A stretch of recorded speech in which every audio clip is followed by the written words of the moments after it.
Please rise for the Pledge of Allegiance. Councilmember Bukowski, if you can lead us. I pledge allegiance to the flag of the United States of America and to the republic for which it stands, one nation, under God, indivisible, with liberty and justice for all. Thank you. If you can remain standing for a moment of silence for our veterans.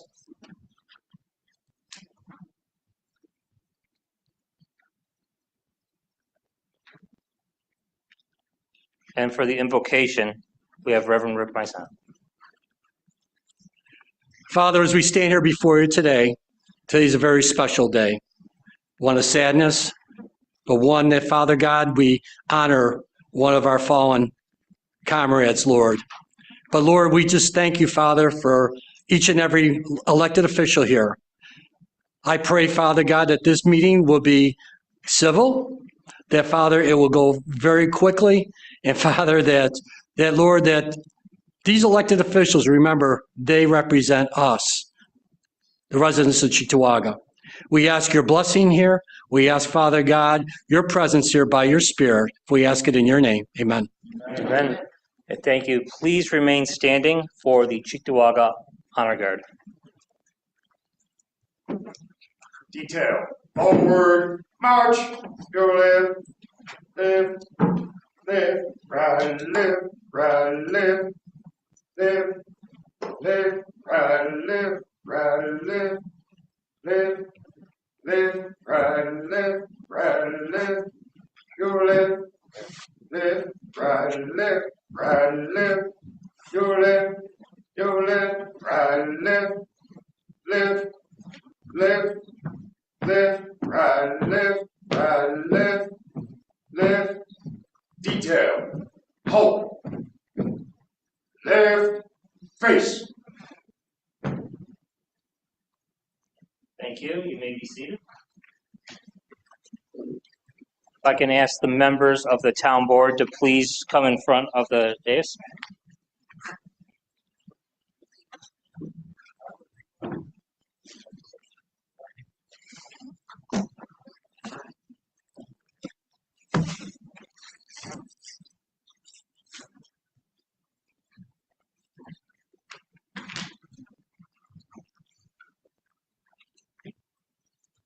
At this time, I would like to invite the family of former council member Gerald Kaminsky to the podium. I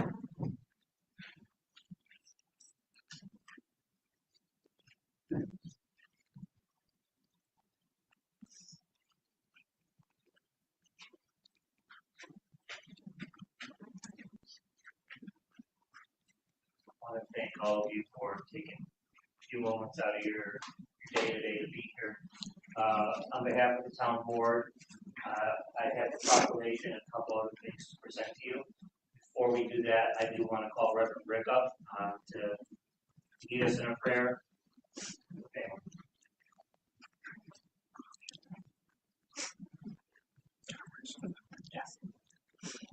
Father, as we stand here before you, this is a grieving family. Lord, we thank you for the Kaminsky family. We thank you for Kathy and her sons and grandchildren, Lord. And Father, we thank you for Jerry, Lord, who gave so much to the town of Cheektowaga. He was in the service, and he was in the service to this town. And Father, we ask today that, Father, you be with this family in such a way that, Father, you just bring comfort and strength to them. And remember, Father, the legacy that Jerry has left. He had a different sense of humor. But Lord God, we thank you for Jerry. We may not always agree, but Father, he was cordial and he cared about people and he cared about this town and he loved his wife and children and grandchildren. Bless them, we pray. In Jesus' name, amen. Amen.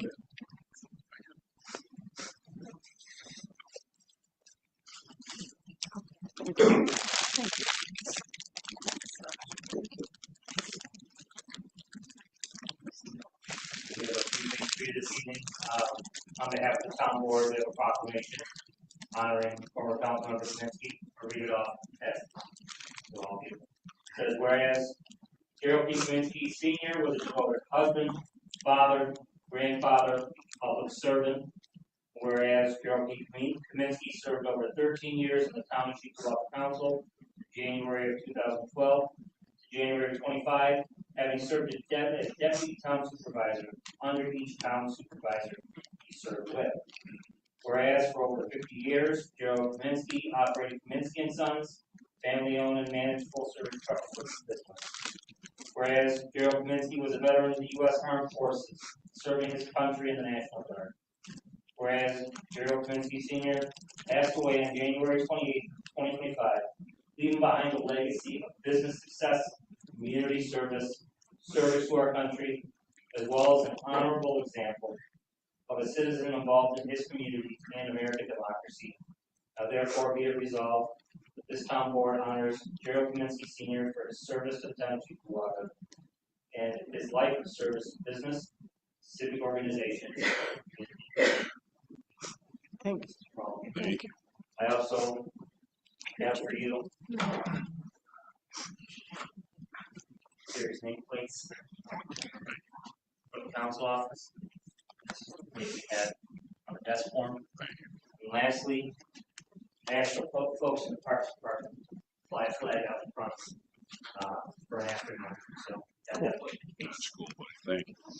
Thank you, you guys. guys decide to display that. So it's the least we can do. Yeah, Thank you very much. Thank you. Thanks, Brian. Thank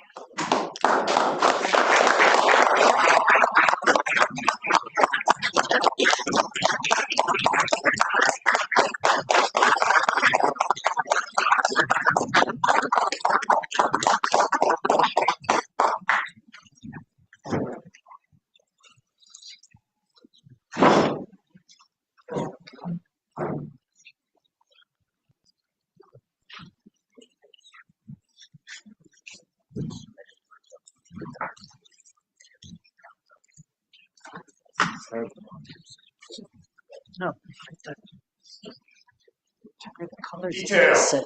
Right, face.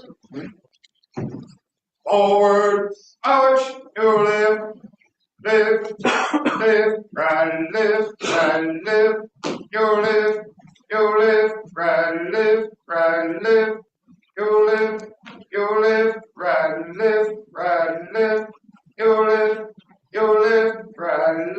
right, live.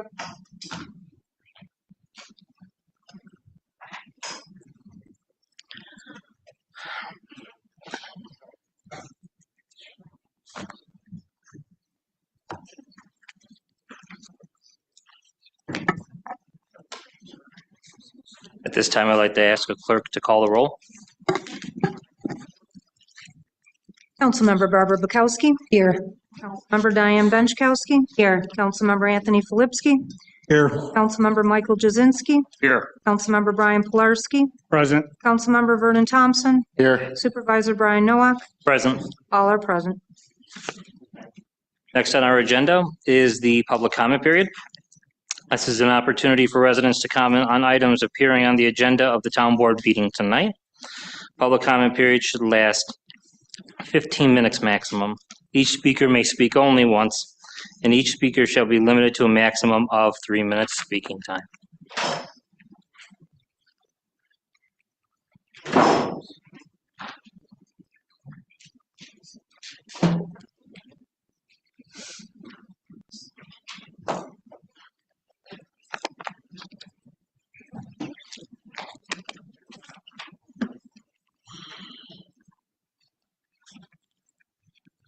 First speaker this evening, is Dan Collender. Good evening. I just wanted to comment on Resolution 2025-118. I like some of the changes on there. I don't like all the changes on it. I do want to say that if you're going to hold a meeting where you're going to vote on anything, there should be public comments on whatever that resolution was before you vote on it. We, the people, have elected you. We should have input in that. When you held that work session and you wanted to vote on stuff, that didn't make me happy. As a citizen of the town, I felt left out of the process. Whether I was going to say anything or not, I felt that you were up here working for you instead of working for us. With that being said, there's a lot of stuff on this agenda. There was a lot of stuff on the last agenda. There's a lot of stuff on all the agendas for the last year. We need to make these meetings much more efficient so that we can get as much done, you can get as much done as possible. So we're not rolling stuff over week after week and month after month. Well, all you're doing is you're making these pamphlets, and this is the abbreviated version. It's not even a whole packet. You're making them bigger and bigger and bigger. We need to reduce that. We need to get things done much more efficiently. Thank you. And did you look at the revised resolution for 118? I have what was here. Because there's some good changes in there about the comment period. I also There's two think, now. I also think that if anybody watched the West Seneca Town Board meeting yesterday, the way they incorporate their work session into the meeting, okay, their meeting was done even with a hearing in an hour and a half. Okay, and they discussed everything they needed to discuss and they vote on it all at the same time period. Resolution comes up, okay, we discuss it. Anybody got any comments? They move along. Just watch one of their meetings. Yesterday was a good one, and just see how they do it. It's very efficient. Thank you, Dan. Our next speaker is Dawn Filipski.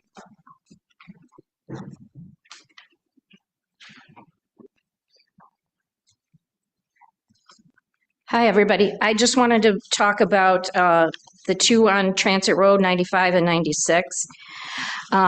These people bought this property in 2018, and they really haven't been very good neighbors for the town of Cheektowaga. In 2019, they had at least 2 complaints, 2020, 5 complaints, 21, 2 complaints, 22, 2 complaints, 23, 3 complaints, 24, 4 complaints, and in 25, a snow removal complaint. The rest of those complaints are all on property management. So the town is basically getting called, as you well know how this process goes, and then we're going out and fixing, repairing, or cleaning up. So I can tell you that out of the 4 complaints from this year, 3 of them cost the town $620. And that will go on their taxes, which of course they owe back taxes to.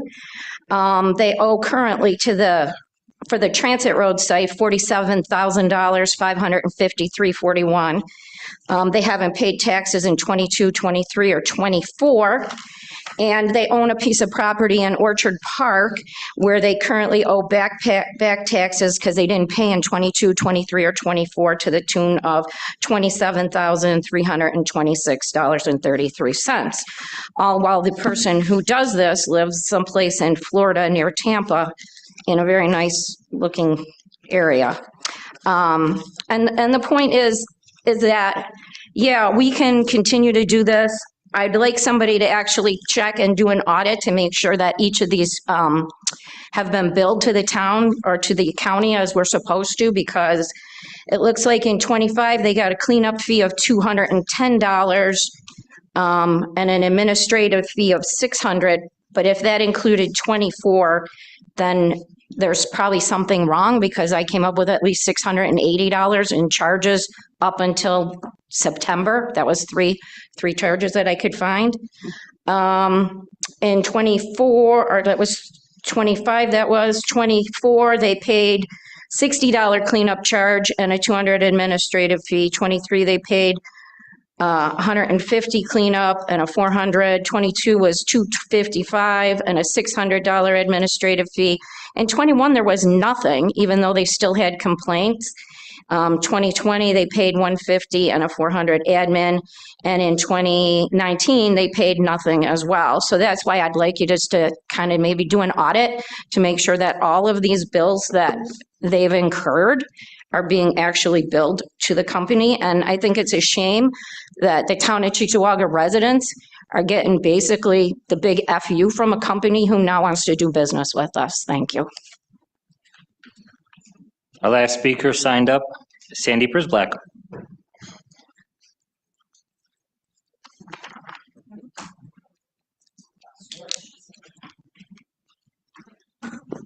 I also want to speak on the 2025-118 reestablished board meetings. The last copy of the resolution I saw was the one that was online this afternoon, so if it has changed since then, I'm not aware of it. I was curious as to why there's no work session meetings in that resolution. What happened to work sessions? I mean, I know they're usually just used for presentations.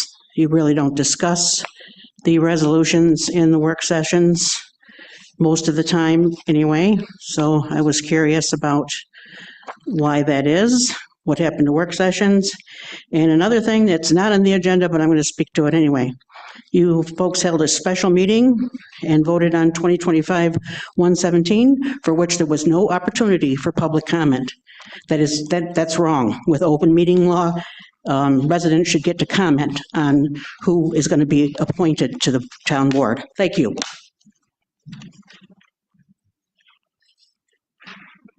Okay, next order of business is the consent agenda announcement.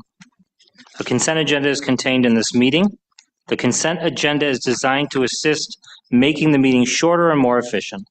Items left on the consent agenda may not be discussed when the consent agenda comes before the town board. If any council member wishes to discuss a consent agenda item, please tell me now, and I will remove the item from the consent agenda, and it'll be added as a separate resolution item. Councilmember Benchkowski. 2025-95, 96, 97, 99, 104, 105, and 106. Councilmember Pilarski. Oh, is that on the waivers? That's on the suspension? Okay. That addresses yours, Councilmember, correct? Do we have any others?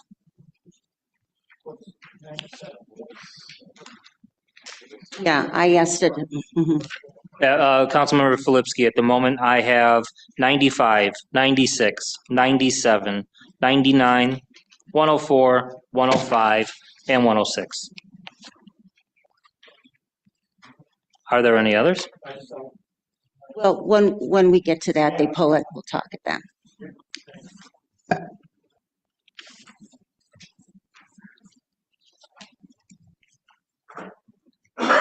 Last call, are there any others that council members would wish to poll?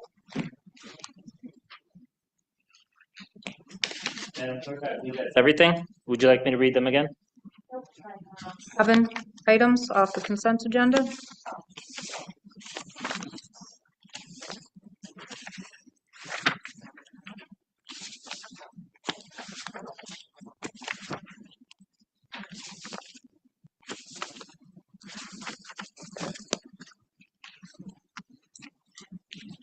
I have one more to add to that, please.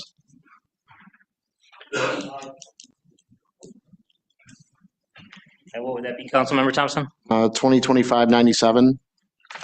Or I'm sorry, 98. 98.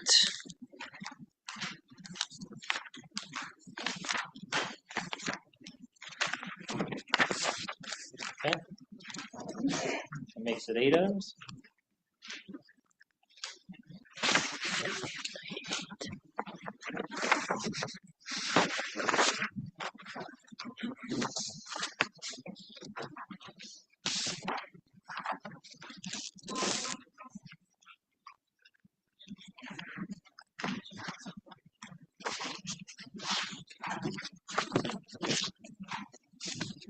Starting with Resolution 2025-95, sponsored by Councilmember Flipsky, seconded by Supervisor Noack. Octavia Storage LLC has filed project submittals for review under local. Oh, I'm sorry. I apologize. Can I have a motion and a second to approve the meeting agenda? That motion. I will second. By Councilmember Pilarski, seconded by Supervisor Noack. All in favor? Aye. Our consent agenda, I need a motion and a second to approve all the items on the consent agenda, including the meeting minutes of January 28th and the special meeting of February 21st, 2025, and including resolution items 2025-94 through 113. We will recognize the following items have been pulled. Resolution 95, 96, 97, 98, 99, 104, 105, and 106. Those items will be discussed and voted under separate resolution items.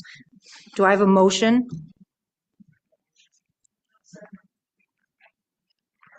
I have a motion by Councilmember Pilarski, seconded by Councilmember Bukowski. All in favor? Aye.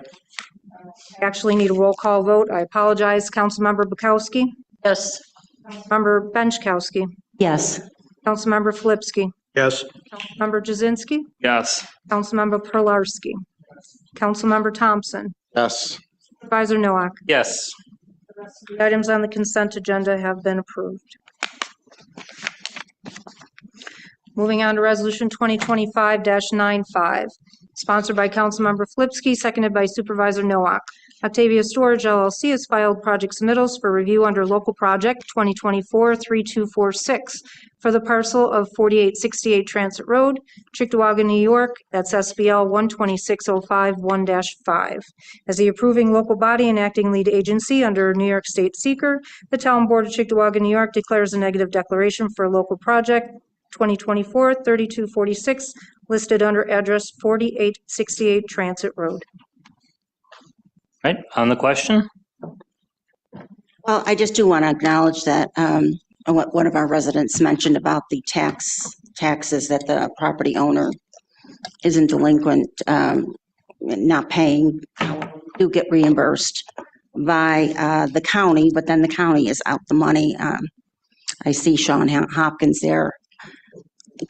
Would you like to speak on that, or could you at least talk to your Yeah, so good evening, client? Sean Hopkins, and I'm representing the applicant from Hopkins, Georgie and McCarthy.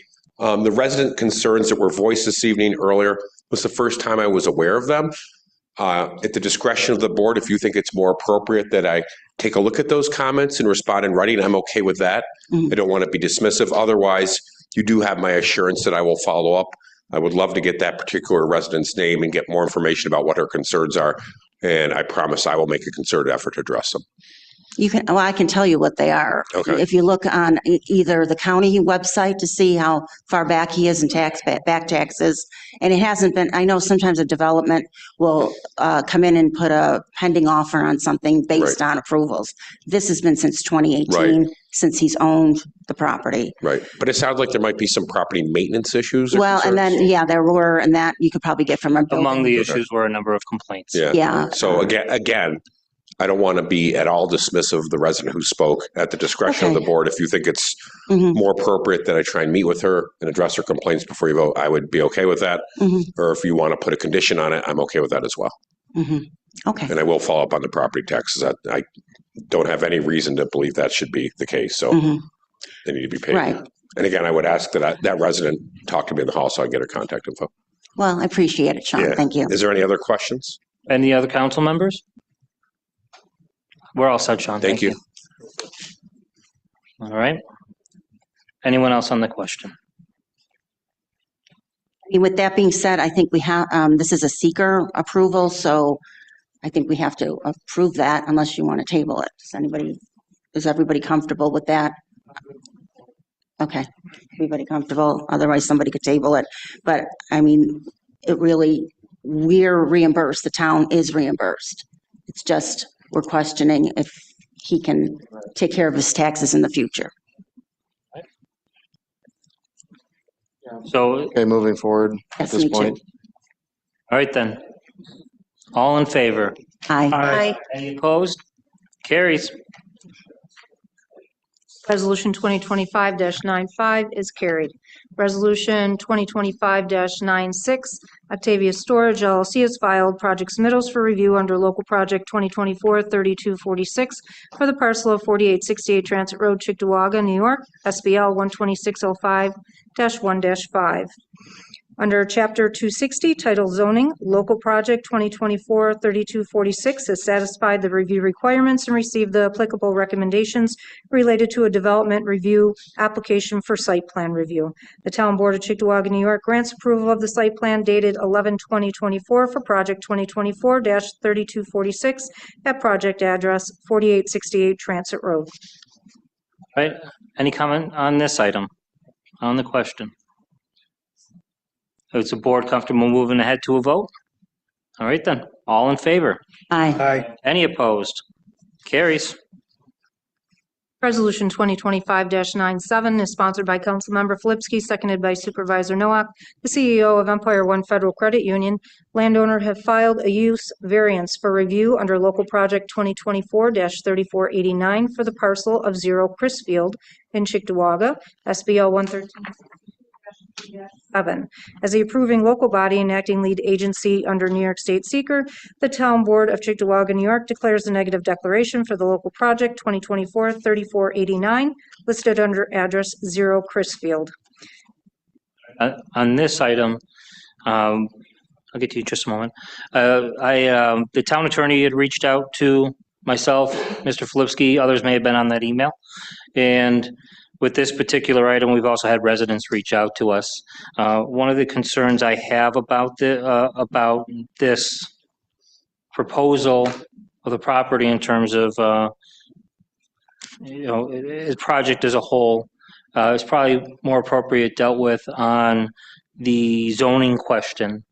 But if, depending on where the discussion on this resolution goes, I'll bring up those concerns. Councilmember Biskowski? Yes, I also checked with the town attorney and I did talk to Dan Young, our planner.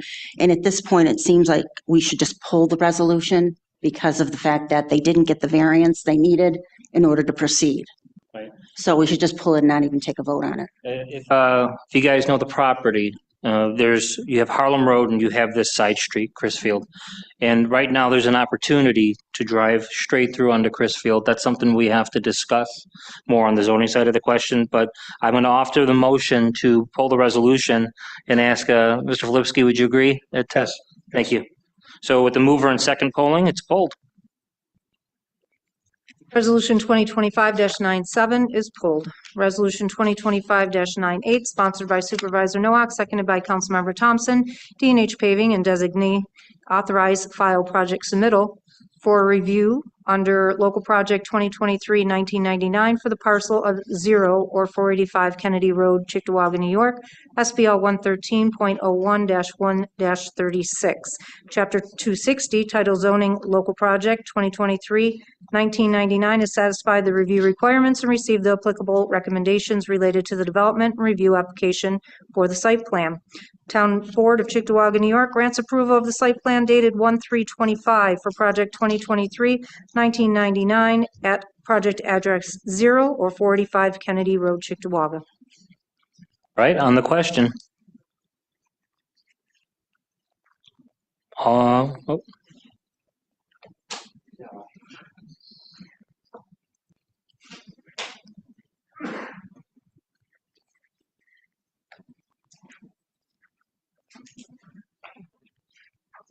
You need a moment or?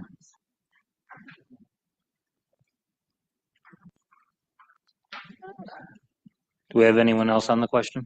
No, at this time, no. Right. Move for, all in favor? Aye. Aye. Any opposed? Carries. Resolution 2025-104, sponsored by Councilmember Pilarski, seconded by Councilmember Filipski.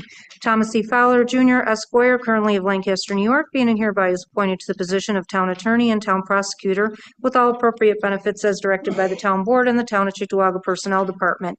At the current annual salary of $115,000, this Town Board hereby exempts the above position and individual from the town residency requirement. Madam Clerk, I believe Resolution 99. 2025-99 was skipped. Yeah, I was just gonna mention that. Yeah, that works. Sure. Yeah, I did have a question on that. On 104, Yeah, if we're. Councilmember Benchkowski. I did have a question because there is a law in place about the length of the term of the office of the town attorney till the next after the next biennial election at the end of the year. So we should probably put an extra resolved. I would like to amend this to say, and be it further resolved that Thomas E. Fowler Jr. of Lancaster, New York, be and hereby is reappointed as town attorney effective through December 31st, 2025. I fully agree, and he would be finishing up the term that began January 1st, Yes. 24. Mhm. If you're offering the amendment, I will second. Thank All in favor of the amendment? Aye. Any opposed? Sorry, Madam Clerk, I'm taking your job. And Resolution 2024-104 as amended. Right, all in favor? Aye. Any opposed? Carried. Back to Resolution 2025-99, sponsored by Councilmember Pilarski, seconded by Councilmember Bukowski. The town of Cheektowaga is eligible to receive approximately $972,451 in community development block grant funds and approximately $499,000 in home investment partnership funds for the 2025 program year. Public hearings regarding the use of said funds were held on October 22nd, 2024 and January 28th. Town Board hereby adopts and approves the submission of Town of Cheektowaga Community Development Block Grant Program Annual Action Plan for the 2025 program year and the Home Consortium 5-year Consolidated Plan to the Department of Housing and Urban Development for the 2025 to 2029 program year period in conjunction with the Amherst Cheektowaga Tonawanda Home Consortium. The supervisor is also authorized and directed to sign the required subrecipient agreements with the villages of Depew, Sloan, as well as Belmont Housing Resources for Western New York, Child and Family Services, Housing Opportunities Made Equal, Supportive Services Corp., and any other named. Right, on the question. Councilmember Benchkowski. Yes, in the interest of transparency, I think we're submitting a very good plan for the use of our community block grant funds.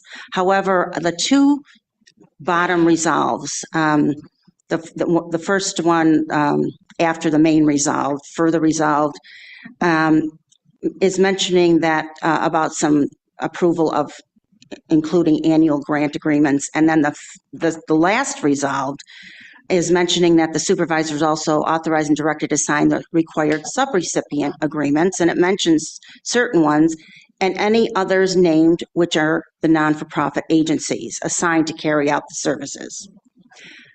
I think that we should have separate resolutions coming in for each subrecipient because nobody sees the agreements. Right now, they saw the action plan, and that's what we're voting on tonight. There was the attachment for the action or annual action plan. However, we don't see the subrecipient agreements. So all I'm saying is we should have a separate resolution come in for each subrecipient agreement and attach it so the residents can see it, how much money is going to them, and what they're going to do with our assigned community block grant funds. So I'd like to make an amendment to move the two resolves and ask that the department head submit separate resolutions for the subrecipient agreements. Second it. Can you say again exactly what the amendment is? You mentioned both resolves. Are you looking to remove both? Both, yes. Do you have a proposed alternative? Well, no, we have the main resolve, that we're approving the annual action plan. The main resolve says that the town board hereby adopts and approves the submission of the Town of Cheektowaga Community Block Grant Program Annual Action Plan for the 2025 program year, which is attached. Okay, I understand your issue with the third resolved. Can you get a And little bit into what the issue with the second resolved is? Well, that's the one that mentions the sub-recipient agreements, the last one. There are three resolves. The first one says the town board That's adopts. the one I want to keep. That's the one you want to keep. And then these Then two there's a should middle probably one. go. Yeah, those are So what related. is it about I understand the further resolved at the bottom. I understand your point. What about the one directly above that? Well, it's just referring to the sub-recipient agreements, and it's probably an unnecessary resolve that the supervisor is hereby authorized and directed to sign the required certifications and any other community block grant and home program related documents as may be necessary, including annual grant agreements with the United States Department of HUD. I would think we'd want to see those. So just the same as the final. Yes. Yes.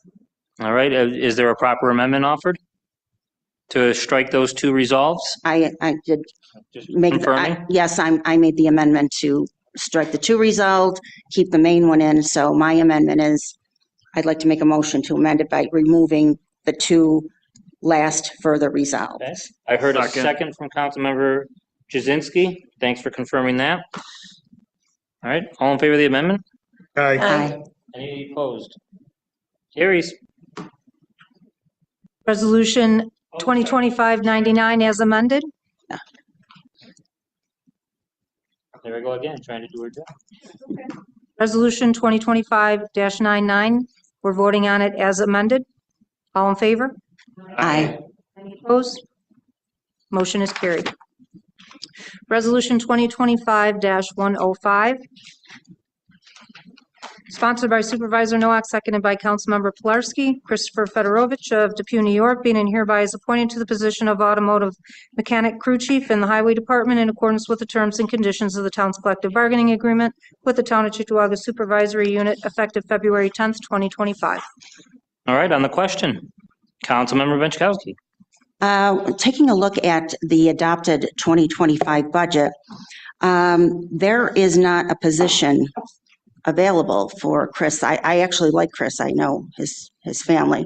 But you took one working crew chief out of the budget. There's a subtraction of $80,000.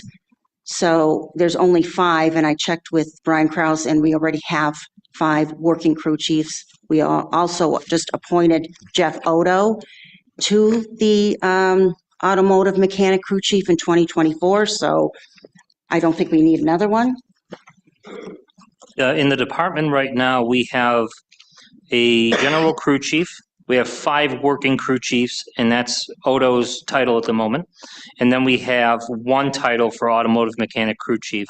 This resolution would fill the position of automotive mechanic crew chief, who would be the person overseeing the 5 mechanics in the highway garage. We don't need another automotive. Yeah, 'cause We only have there are 5. only 5. We would have 0 automotive mechanic crew chiefs if we didn't fill this spot, because we have 5 people in the title of working crew chief right No, now. automotive crew chief Jeff Odo is right here. This is, that's a resolution from January of 2024. He's since then come onto the title of working crew chief. There wouldn't be another working, there was only 1 automotive. So when did he move there? I don't remember every single resolution off the top of my Yeah, head. I couldn't find one. They may have his title within the system inaccurate, but the last I knew his title was working crew chief. All right, so there's 5 total, and the automotive crew chief is considered one of 5 in the budget, so you only have 5 in the budget. Part of it also was the budget was contingent upon the agreement, the TCSU piece of it all, and that was not done. So that position is needed. There would be no supervision, no supervisor for the 5 mechanics, is from what I'm being. Well, then Federal has to go back to that because there's no position for him to go into other than that. There's 4 working crew chiefs and automotive working crew chief, mechanic. Automotive mechanic working crew chief is considered a working crew chief. So that's all I'm saying is, there's really no place for him to go. He So you're has to saying that stay there are 5 and they were looking to add a 6th? Is that correct? Correct. It's not in the budget, and we actually don't need 6. We Well, went if it's down. not in the budget and there's not a new agreement at this time for that, this would be redundant to vote somebody to that position that doesn't exist. Part of the notes on the detailed budget say as part of the TCSU agreement, because of a retirement that happened in December, that they would go down from 6 folks that are crew chiefs down to 5 as part of that TCSU agreement. That TCSU agreement was not approved by the town board. No, but Now- it's already in the agreement. We can go down 1. It's already. Oh, in terms of the minimum number, yeah, the minimum number in the book, I believe, says 19. Yeah. As low as Do- 19. And there was a retirement, so And we- in our rights. And we have another retirement this week out of the engineering department. You know, I understand the desire to save money, but if we don't fill this spot, we run into the problem of who's going to oversee the mechanics in the garage. We have 5 folks that are working crew chiefs right now in highway. Maybe we take this up when we have an opening in one of those positions at a later date. You know, we also have the question of a deputy highway superintendent that has to be discussed. And having extra supervision in that department is going to be helpful. We've been talking about doing work internally, doing more of the stuff in-house instead of going outside. And when you've got over 50 folks in the highway department, having that extra person for supervision will be helpful to more efficiently take care of the various tasks that are going on, not just in the garage, but having that extra person to be on the road for supervision for the various projects that are going on during construction season. And it helps to have somebody else as a working crew chief even during the winter season if we're taking more work in-house that may be happening year-round. And I look at it a different way. I don't think you need as much supervision as you need more people on the road and working in the TCEA. So I have the history. Mark Wagner, back somewhere around 2021, decided to take on that scrapping program. That's when that extra foreman was added. There were always 5 working foremen and 1 general crew chief up until 2021 when the scrapping program came into place. That is not happening anymore. There's nobody in charge of that, and it's really dwindled down to almost nothing. So, and the Doing with all the scrap now? I know there's a huge pile in the back. To do on that. right, but that working crew chief was out picking up scrap, and I don't see that happening. So that was the reason for it. So because of the budget having eliminated 1 working crew chief in the supervisory union contract, due to retirement, we can go down to 19 members. What a great way to take advantage of this and save some money. And I did look at the list of crew chiefs, and that one that's picking from engineering that's being paid, I don't see him on towards the number. He was not supposed to be added towards the number. It wouldn't affect the supervisory union anyway. So here's the current list. There's 20 there now. I think we'll be fine. Well, I've got a question for Tom, if that's Just- okay. Okay, for Oh, sorry. Councilmember Pilarski, then we'll go over to Mr. Thompson. Floor is yours. So they do have 6 in the inventory for working crew chiefs and that, and I'm being told it's budget neutral based off of some moves that they're making and that. But can we legally stop it and not do it because it is the highways? The only control we have over highway is the budget, if I'm correct.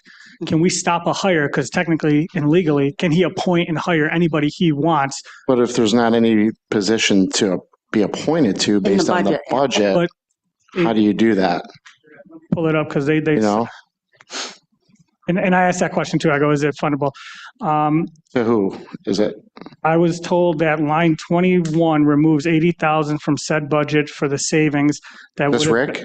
saying this, or- This is, yeah, coming from Rick's email. Yep. Line 21 removes 80,000 from said budget for the savings that would have been achieved by the adoption of the proposed agreed upon TCSU contract, and then we didn't vote on that.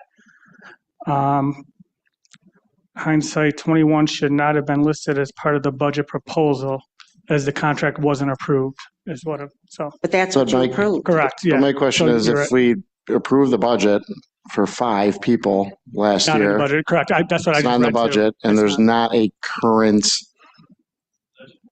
new contract that's updated that's saying it's 6, we can't, so how could you vote on that, you know?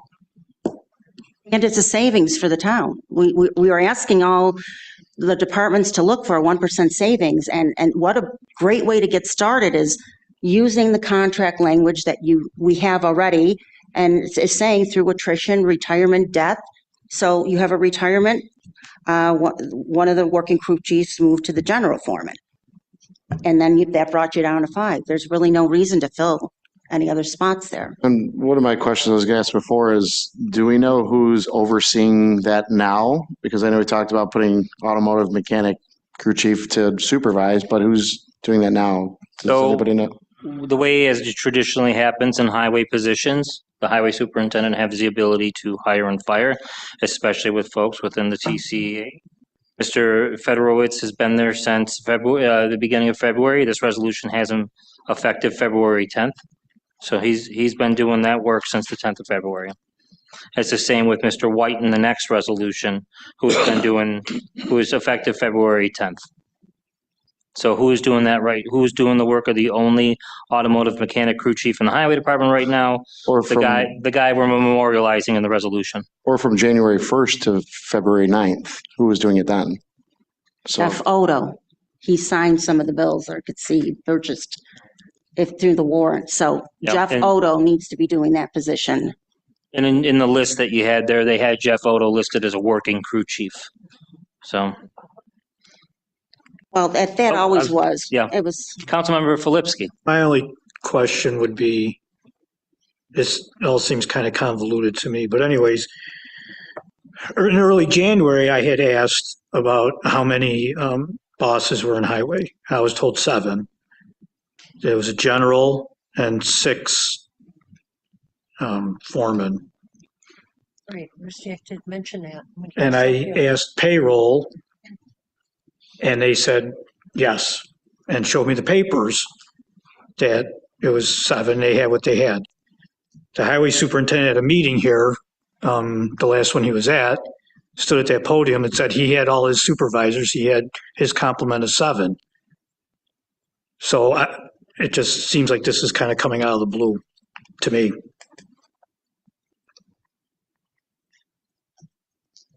should have checked his budget. Apparently he didn't check it.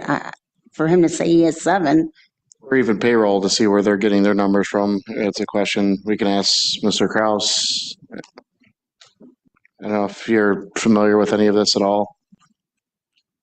Well, I didn't do any homework on Yeah, the I actual know you're not movement of prepared, anybody, but I sorry. would say, there's been a lot of movement throughout the town this year, and I would say likely at the time, if Nancy told you there was 7 supervisory members, I would believe that there were. And but at times that there's people when they're retiring, they do in payroll stay active for an extra payroll because they have to get paid out for their accrual balances. So that there could have been an error where she read something that somebody really wasn't working anymore, but it looked like they were active in the payroll system. So there's many things that could have happened. I think it's probably safe to say we just- hold off. Yeah, I was gonna Finish go and that then go route to too. Mr. Can we just table it till next meeting? There's a lot of questions on this. Yep. I'm being told there's 6 in the budget. I gotta find it. I'm just trying to pull up the budget here. I'm trying to find it, but I think it's best if we table it and there's then. the budget. It's approved. Table That's the approved budget. You can see. I got it online right here. I'm looking at it. All right. Both of them then? So I don't know what the, One voice, Both of them please. I meant table this one and the next one then too, because they both kind of are connected. Yeah, I would recommend tabling this and then letting Rick speak on it, when he returns for next meeting then. and show us exactly what he's talking about, where he's getting the funding for it all. Yeah, and it will give the finance department a chance to verify what it actually should be. So as one I'll of make the a motion to movers- table this. Well, just so resolution. you know, we're really, Councilmember, there's a motion to table. Is there a second? I'll second. All right. The motion is tabled, 105. Resolution 105 by Councilmember Thompson, seconded by Councilmember Pilarski. Resolution 2025-106, Jacob White of Chickawaga, New York, being and hereby is appointed to the position of Motor Equipment Operator A in the Highway Department in accordance with the terms and conditions of the town's collective bargaining agreement with the Town of Chickawaga Employees Association, effective February 10th, 2025. Yeah, these resolutions, 105 and 106, are tied together. Is the resolution to table one through Councilmember Bukowski, or Benchkowski, was beginning to make a point. Would you like to share your thought? the only way that the town board can control the staffing in highway is through the budget. And this is carved in stone. You guys approved this budget, which is eliminating a working crew chief. So I don't know the reason for the tabling, but there is no, then I guess we'll have to table the following one. 106 we're on right now. Is there a motion to table this resolution? I'll make that motion. We have a second from Mr. Filipski. Items tabled.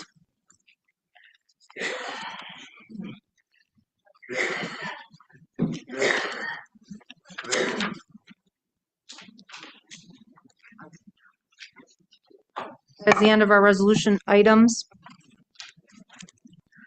We have a list of resolutions that came in after the deadline.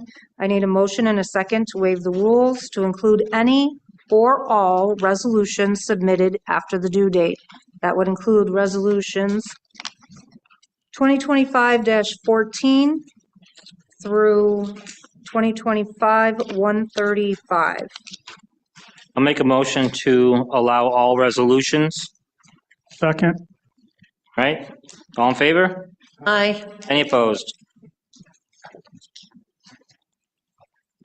2025-114, sponsored by Councilmember Pilarski, seconded by Supervisor Noack. The following part-time employee being and hereby is terminated. On the question? All in favor? Any opposed? Carries. Resolution 2025-118, sponsored by Councilmember Filipski, seconded by Councilmember Bukowski. Be it resolved, the regular meetings of the Town Board of the Town of Chickawaga for the remainder of the calendar year 2025 and the first meeting of 2026 shall be held at 6 p.m. in the council chambers of the Town of Chickawaga Town Hall at 3301 Broadway, Chickawaga, New York, on the following reference dates. Right. There's an updated version of this resolution. So I'd like to offer it to the mover and the second, if they'd like to speak on the item first before we go to the full board. All right. Seeing none, any comments from other council members? Mr. Pilarski. I'm glad we're going back. I mean, we had our work session last meeting, and I think we were all in agreement that little was done on that, in addition to the hurdles it's going to create for approving other items. We'll have a lot of late files. My only concern with this is a 6 o'clock start. Our whole intentions of changing these meetings, whether it was every Tuesday, a work session, then a meeting, a work session, then a meeting, or all of a work session in one day, was to get more work done. According to this, we're actually doing less work. We're starting an hour later, cutting the work session, if that is even a work session, or is it just a town board meeting? I know there could be two of the same, is what we were told, but we're still just cutting an hour out now, so we're really not doing more work, we're doing less. I would make a motion to amend it to 5 o'clock start, go back, or just put a resolution in to completely rescind the resolution, changing where we're at now. All right, I'll second that amendment. Councilmember Jazinski did. So there's an amendment in a second. Councilmember Jazinski. I think the 6 o'clock start time is absolutely right. Most people are getting dinner on the table at 5 o'clock. Most people are getting out of work at 5 o'clock. So I think the 6 o'clock start time is right. I think we could save a lot of time debating on our views on some of these resolutions. So I think that's where a lot of our time's wasted. I also think that, when we have presenters and stuff like that, the presenters should be limited to a certain time. I mean, a couple weeks back, we had a presenter that was presenting for an hour and a half. To me, that's just a little too much. So I think the 6 o'clock start time is absolutely right. Councilmember, Mr. Thompson, did you say your piece before I go over? Councilmember Benchkowski? Oh, okay, if you're out of me, you go ahead. Sure. So obviously this has kind of been in the works for, a few weeks now, and the goal was to force us into trying to do something different because the town's always done things the same way year after year and nobody likes to change anything. So we were forced to change this, and, we tried something different. In my opinion, I didn't think it worked the best, and I'm okay with admitting that, but I wanted to try something different and everybody was in agreement. And so we decided to modify it a little bit. And I think it is pretty good, in my opinion, it gives the public the ability to comment on things before and after. That was a suggestion that I thought was really good. So sometimes you don't have to wait until the end of the meeting if you wanted to comment on something town related. Starting at 6 o'clock, I agree with Councilmember Jazinski. I'm sure there may be more people at the meetings if it wasn't right at 5 o'clock. I'd be open to earlier. It's a little tough to do, but I'm here every meeting on time. So I could go either way on that, but I do like the 6 o'clock start. Other than that, I don't have any concerns, but we'll always take comments or criticisms of it to try and make it better. So I'm okay with this as it sits. Councilmember Benchkowski. Yes, I agree with the 6 p.m. start time, especially since the residents are coming to watch the meeting and see what the business is. It gives them a time to get here. It's starting an hour earlier than what they're used to coming here at 7 o'clock. I also wanted to mention that there's 2 public comment periods, which I like the idea that there's one at the beginning, right after presentations, and it's for anything. It's not just for agenda items. I like the idea that people don't have to sit here through the whole meeting. If they want to just talk about anything in Cheektowaga, they can come and leave then. They don't have to wait and sit here for us. Sometimes it's 2.5, 3 hours.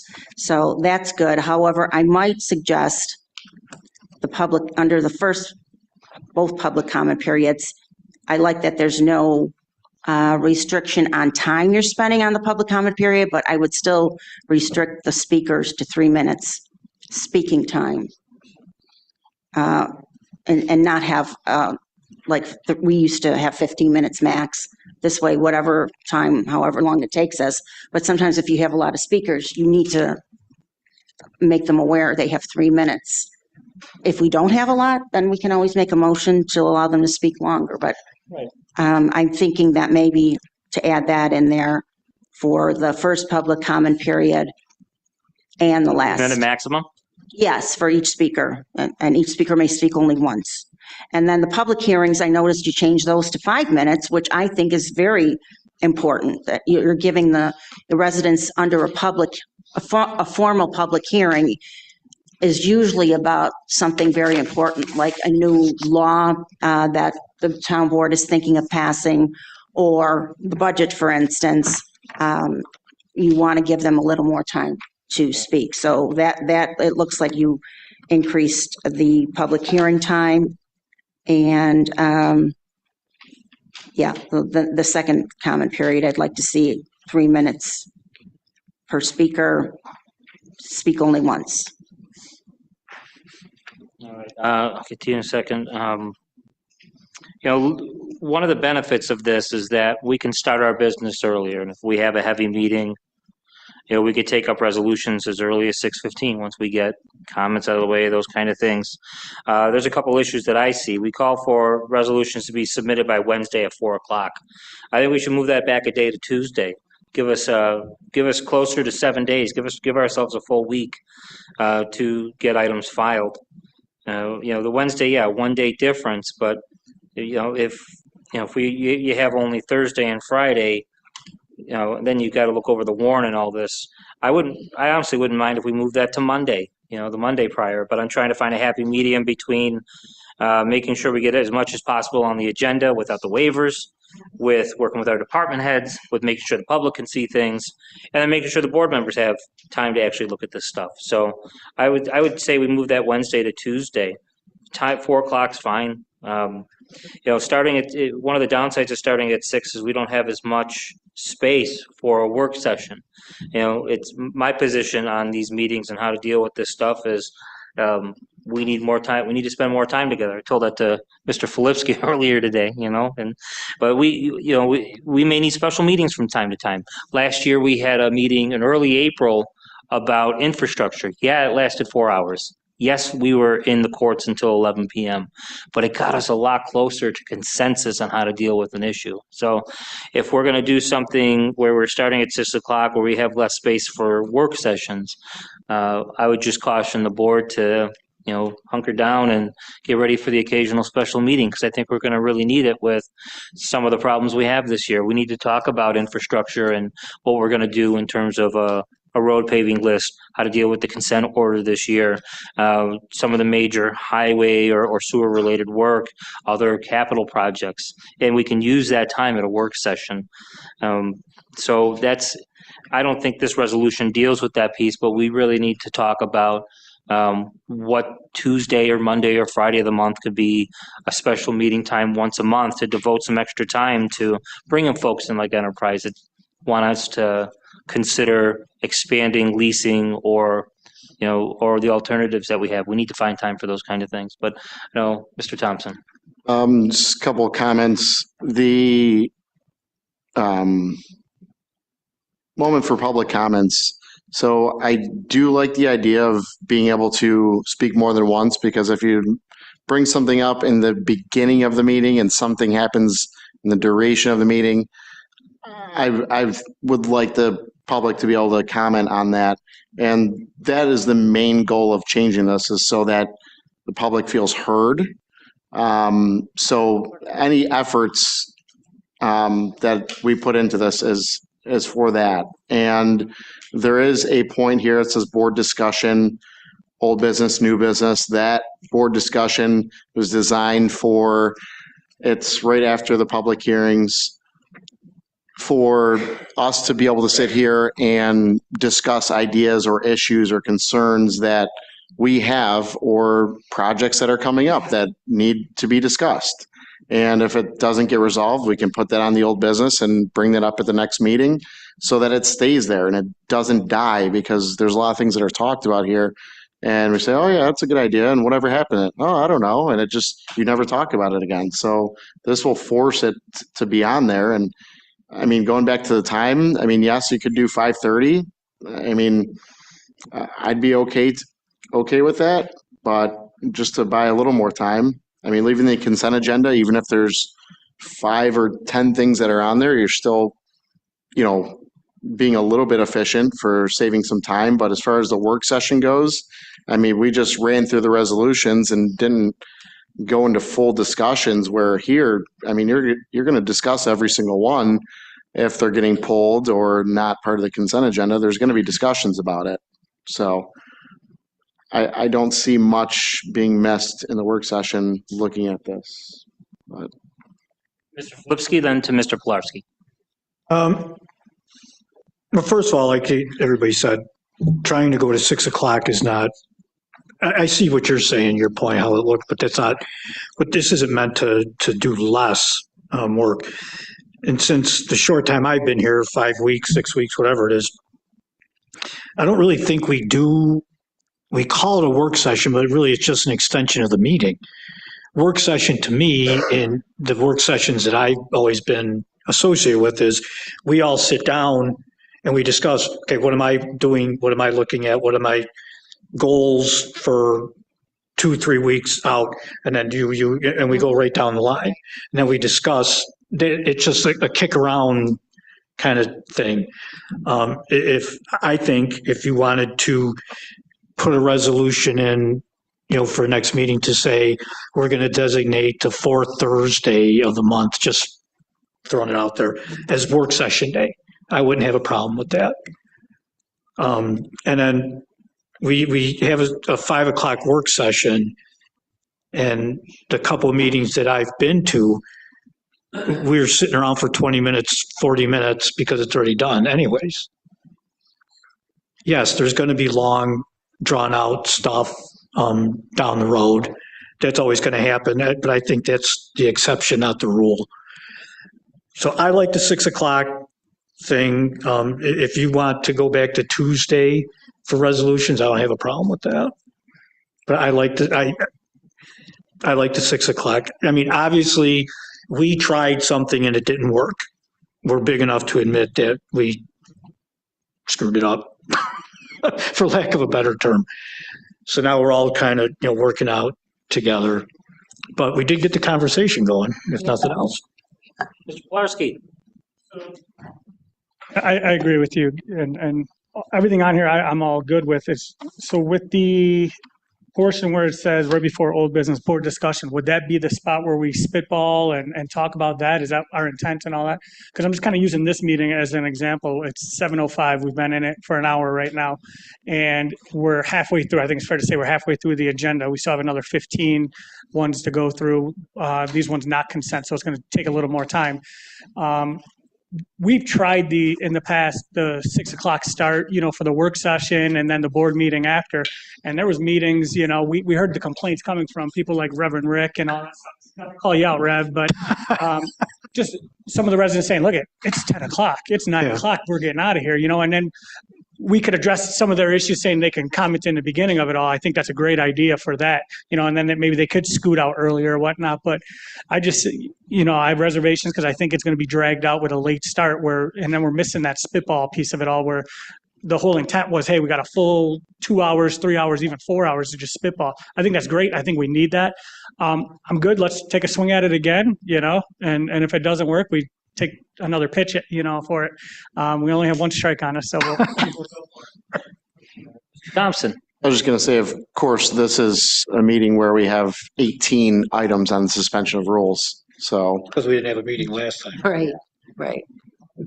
Generally, you don't have that many, but that's a big part of it. And again, I think it'd be important though, if we could do maybe once a month or once every 6 weeks or a special meeting and just hash out, because there's an awful lot of stuff going on in this town. A lot of things with spring coming up now, the highway projects are going to start getting underway and it's got to prioritize what are we going to do first. And there's just other issues too. And that we need that extra time. Yeah, we built a laundry list not too long ago. Did. It just this, that, the third. We didn't get into the details of those issues. Right. Just this is on the Just agenda, list. this one and this one, and we could have used another hour for that, right? All right. So there's proposed amendments. I addressed the time. I addressed the day. The Councilmember Pilarski offered an amendment regarding time. I propose we take those two up first, starting with Councilmember Pilarski. If there's any other proposed amendments following that, we'll take those up. So you had a proposed amendment? Yeah, I make a motion to have a 5 o'clock start time. And I'll offer a second for that. So on the question? I'll call a roll call vote on that amendment. All right. Councilmember Bukowski? Yes, for right now. Yeah, 5:30. Say no. Say no. So you want 5:30? Motion and a second. Councilmember Bukowski? No. Councilmember Benchkowski? No.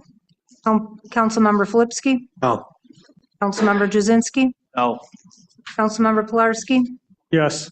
Councilmember Thompson? No. Supervisor Nowak? Yes. Amendment has failed. I'd like to offer an amendment to change the resolution due date from Wednesday before the regular meeting to Tuesday. Is there a second for that? I see a second from Mr. Flipsky. All right, all in favor? Aye. Could I have a roll call vote? I'm concerned about for the department heads. I mean, that's what's leading to all these waiver items. If you're having them putting it in so early in the week. I think the Wednesday, I'd like this change by 4:00. Most Yeah. people don't look at it till Thursday, some Friday, Saturday, comment on that. Sunday, Yeah. and Monday. One so- voice, please. I didn't mean to cut you off. Are you all set? Vern, or Councilman Thompson? I've heard many different things. It's Tuesday by 4, Wednesday by noon. So, I mean, I've been told many different things, and I think Wednesday would be good also. That's all. All right, so we have a motion and a second. There's also a call for a roll call vote on that. Madam Clerk? This is an amendment to change the resolutions being due on Tuesday instead of Wednesday by 4:00. Roll call vote. Councilmember Bukowski? No. Councilmember Benchkowski? No. Councilmember Filipski? Yes. Councilmember Jazinski? No. Councilmember Pilarski? Yes. Councilmember Thompson? No. Supervisor Nowak? Yes. Motion is defeated.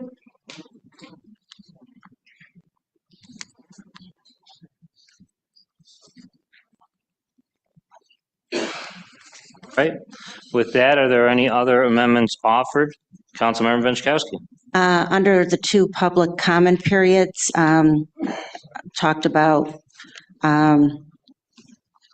3-minute maximum per speaker, and each speaker could speak only once per the comment period. So there's 2 on this resolution. So for each resolution, I would like it to say, let me see the wordage you have right now. And each speaker may speak only once, and each speaker shall be limited to a maximum of 3 minutes speaking time. That sounds familiar. All right. So there's- Although we're going to not have a maximum amount on the actual comment period. So there's a proper amendment. Is there a second? Second from. I mean, if you don't want to Councilman do it, it's fine. I'm just saying it. If you don't want to do it, it's fine. Thompson? All right, all in favor? There's a motion and a second. Any opposed? Carries. I heard chatter of 5:30. Did we want to consider moving this back 30 minutes from 6 o'clock to 5:30? Any interest on this side in entertaining that? I'll offer the motion. Do we have a second? To amend the starting time from 6 PM to 5:30? Second for Councilmember Pilarski. Madam Clerk, may I have a roll call on that? Roll call vote again on Resolution 118. This is an amendment to change the start time from 6 PM till 5:30. Councilmember Bukowski? Yes. Councilmember Benchkowski? No. Councilmember Filipski? Yes. Councilmember Jazinski? No. Councilmember Pilarski? Yes. Councilmember Thompson? Yes. Supervisor Nowak? Yes. All right. Confirm, we had 4 motions, 2 were defeated and 2 were approved. Yes. On the amended resolution now, Resolution 2025-118 with the 2 amendments. Councilmember Bukowski? Yes. Councilmember Benchkowski? Yes. Councilmember Filipski? Yes. Councilmember Jazinski? No. Councilmember Pilarski? Yes. Councilmember Thompson? Yes. Supervisor Nowak? No. Motion is carried.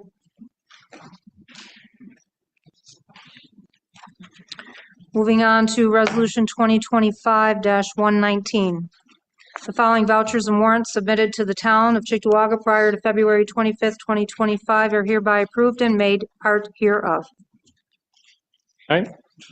On the question? I have a couple questions on that. Actually, I had Brian Kraus bring out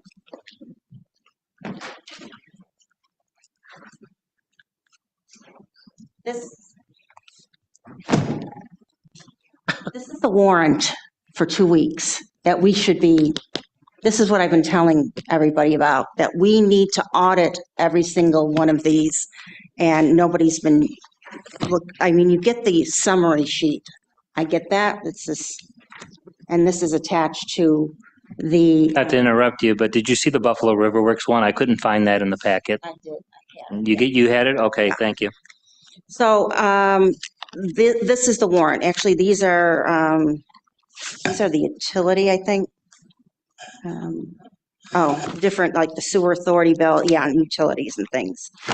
But this is why we need the controller. It took me 2.5 hours to go through these. These are just one of these. Look at how big this is. And actually, I have a couple extra here because these are the ones I had questions on.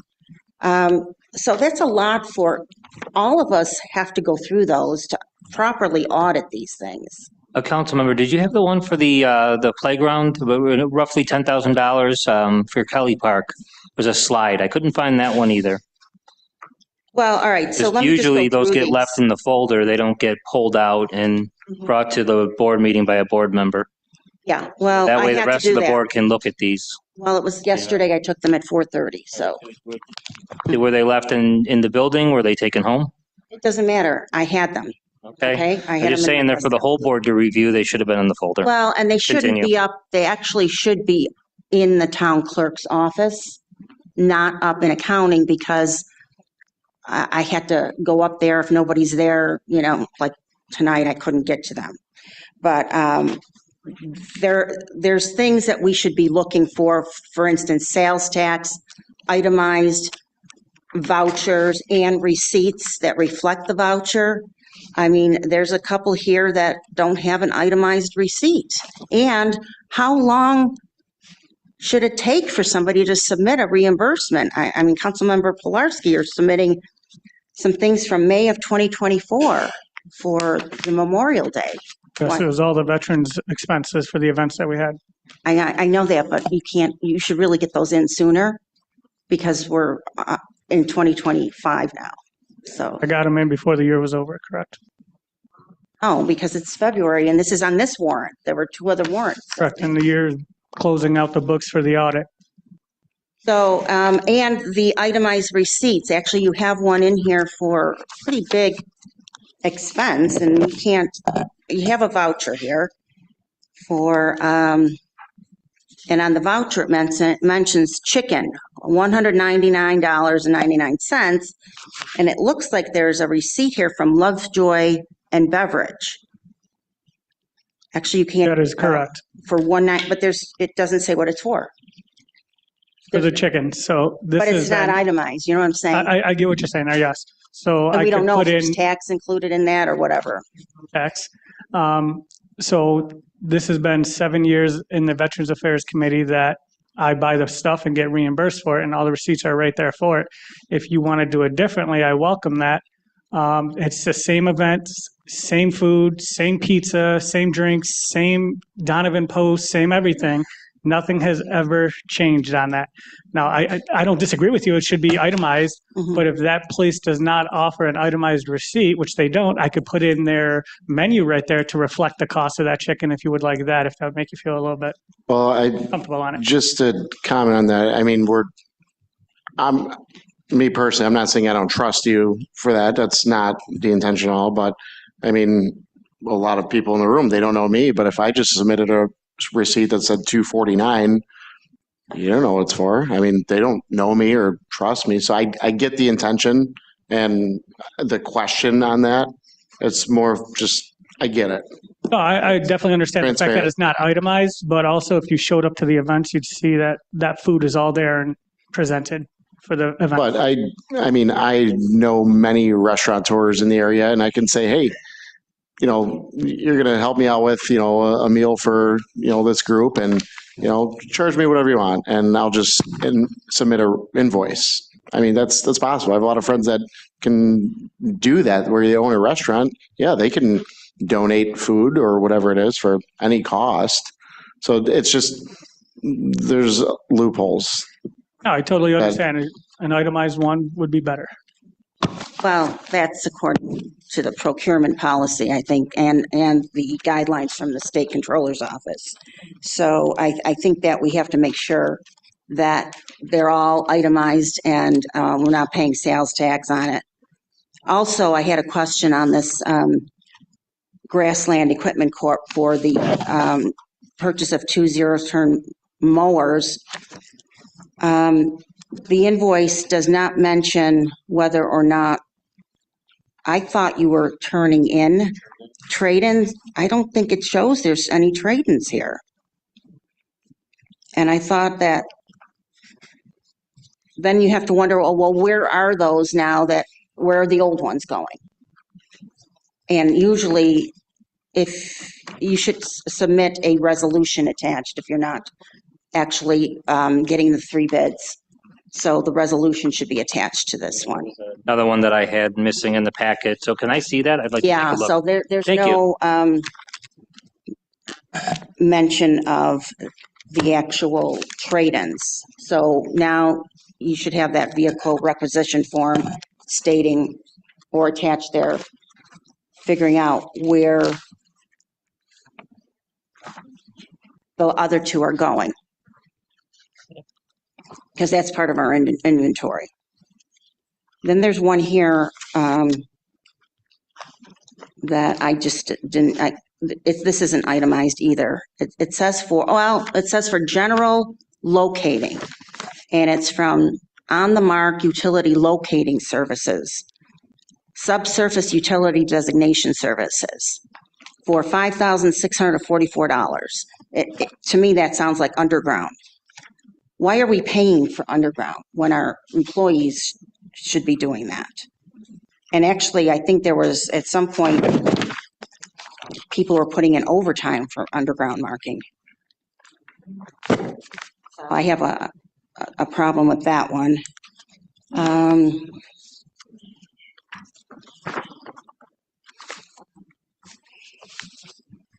There's a couple here for petty cash reimbursements that there's sales tax on them.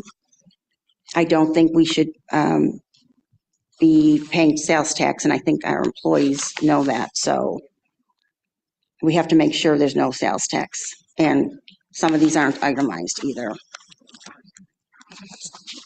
And I thought there was another one from, Full Brothers. That one there, that was from Michelle Kaminsky, right? Yeah. That was another one I had circled as Landscaping. missing in the packet. So So- there's some, Yeah, I know. Sales I tax on saw it. these earlier. This is, we're talking $171, and these are various expenses in the personnel department that go back several years, but it's just a testament to how rarely they use petty cash. mhm.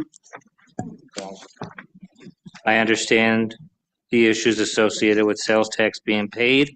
We can get tax exempt forms out. I have no issue with reimbursing this, though. Even though it has sales tax on it? We had an employee who bought materials related to the department. I understand your concern, but going forward, we can get this done without sales tax. I think that maybe we need to have a meeting with the department heads and explain, what they should and shouldn't be doing and how they're doing it. And I think there was, I think that's a great idea because some of them have addressed concerns about the procurement process, and I think that would be a great idea so they fully understand the expectation. Yeah, well, I appreciate that, Councilman. I have deep concerns about the procurement process. Well, you guys broke it a couple meetings ago, so that's why I have deep concerns about it. We still don't have directive on whether or not our folks can go ahead with one signature or 2. There were a number of questions that came out of the last department head meeting. Sent an email, and to the credit, we had a couple council members respond. I didn't get a response from you on that. with that being said, and I don't want to hold this whole thing up, but I'm going to be voting no on this. Because we need detailed and itemized receipts and the paperwork attached showing if they got the 3 bids, what were they? And also, if there was a resolution passed already, the resolution should be attached to these. So, and is that the Riverworks? Yeah, this is, I was able to get another copy of this out of accounting earlier today Yeah, when I was so- looking for it. So yeah, this is, thank you. Why are we paying for ice time? We have, Never did before. we have a need for ice in addition to what we have on town property. We were working to make an arrangement with one of the villages. That didn't work out. They made an arrangement with another municipality. So we've gone over to Buffalo River Works to make sure we have enough ice time for the programming that we're doing. Okay, so this is what everybody should be looking in as soon as that warrant comes out. And I think that these should be in the town clerk's office. If any resident wants to look at these, they should have those there and they should be able to look at them. Because it's hard to tell just from the summary sheet exactly what that expense was for. All right, Yep. Mr. Thompson. Yeah, we've actually had this conversation recently about how I've been told, yeah, you can look through the warrant if you have any issues, let us know, we can elaborate on that. But my issue with it is at that point, either the service is already rendered, they've already did the job, and we're not going to not pay a company who's done the job already, or it's backwards. I've always had an issue with that. I didn't really know how to tackle that issue. It's certainly something that we need to have some serious discussions, especially going forward in this year. Trying to be as responsible as you can, but you can look through the warrant and, bringing up a issue and say, I have an issue with the Parks Department spending money on, X, Y, and Z. Oh, well, if you mention, at least they know you're looking for it and they might not do it again. But that's not how you solve the problem. So it's something we need to seriously look at. Benchkowski. I have an answer for you. If they are concerned that we won't be approved, have them put a resolution in. They shouldn't be buying it without a resolution, as far as I'm concerned. There's some department heads that put a resolution in all the time, especially even if it's $2,000. Then you don't have to worry about us not approving the warrant. But, and it's very rarely I wouldn't approve something for a lot less than that. But that would be the safest thing to do, is put a resolution in. Get approval first. That's the department head's answer. And it would protect everybody, them, us, the vendor. That's all I'm saying. Yeah, any other comments on the warrant? All right. All in favor? Could I have a roll call vote? Resolution 2025-119, sponsored by Councilmember Flipsky, seconded by Councilmember Bukowski. The following vouchers and warrants submitted to the town of Cheektowaga prior to February 25th, 2025 are hereby approved and made part of. Roll call vote was called. Councilmember Bukowski? Yes. Councilmember Benchkowski? No. Councilmember Flipsky? Yes. Councilmember Jazinski? No. Councilmember Pilarski? Yes. Councilmember Thompson? No. Supervisor Noack? Considering this warrant includes checks going out to each of our fire districts, that funds that we have to get over to them, I'm going to be a yes tonight.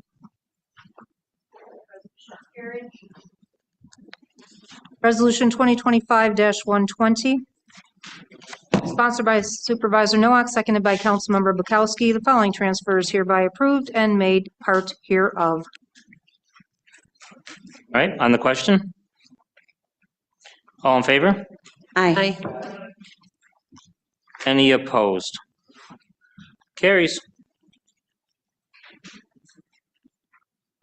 Resolution 2025-121, Kyle Leroy of Cheektowaga, New York, being and hereby is appointed to the permanent position of labor in the sanitation department in accordance with the terms and conditions of the town's collective bargaining agreement with the Town of Cheektowaga Employee Association effective February 26, 2025. All right, on the question. All in favor? Aye. Any opposed? Carries. Resolution 2025-122, sponsored by Councilmember Flipsky, seconded by Councilmember Bukowski.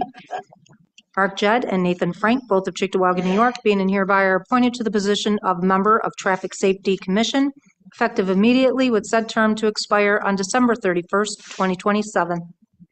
Right. On the question, I just want to thank Mr. Jed and Mr. Frank for serving on Traffic Safety Commission.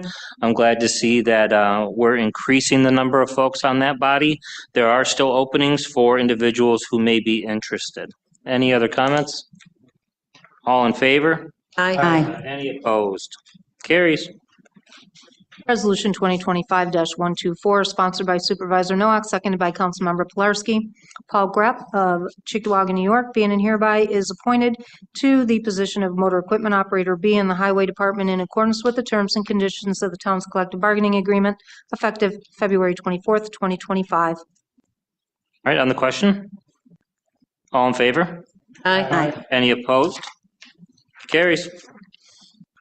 Resolution 2025-125, following individuals being and hereby are appointed as part-time employees in the Sanitation Department, Senior Services, Police Department, and the Facilities Department. On the question? All in favor? Aye. Any opposed? Carries.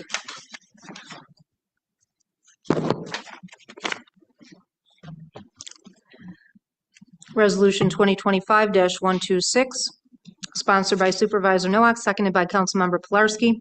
Funding is periodically available from miscellaneous public and private grant sources to assist the town with various projects.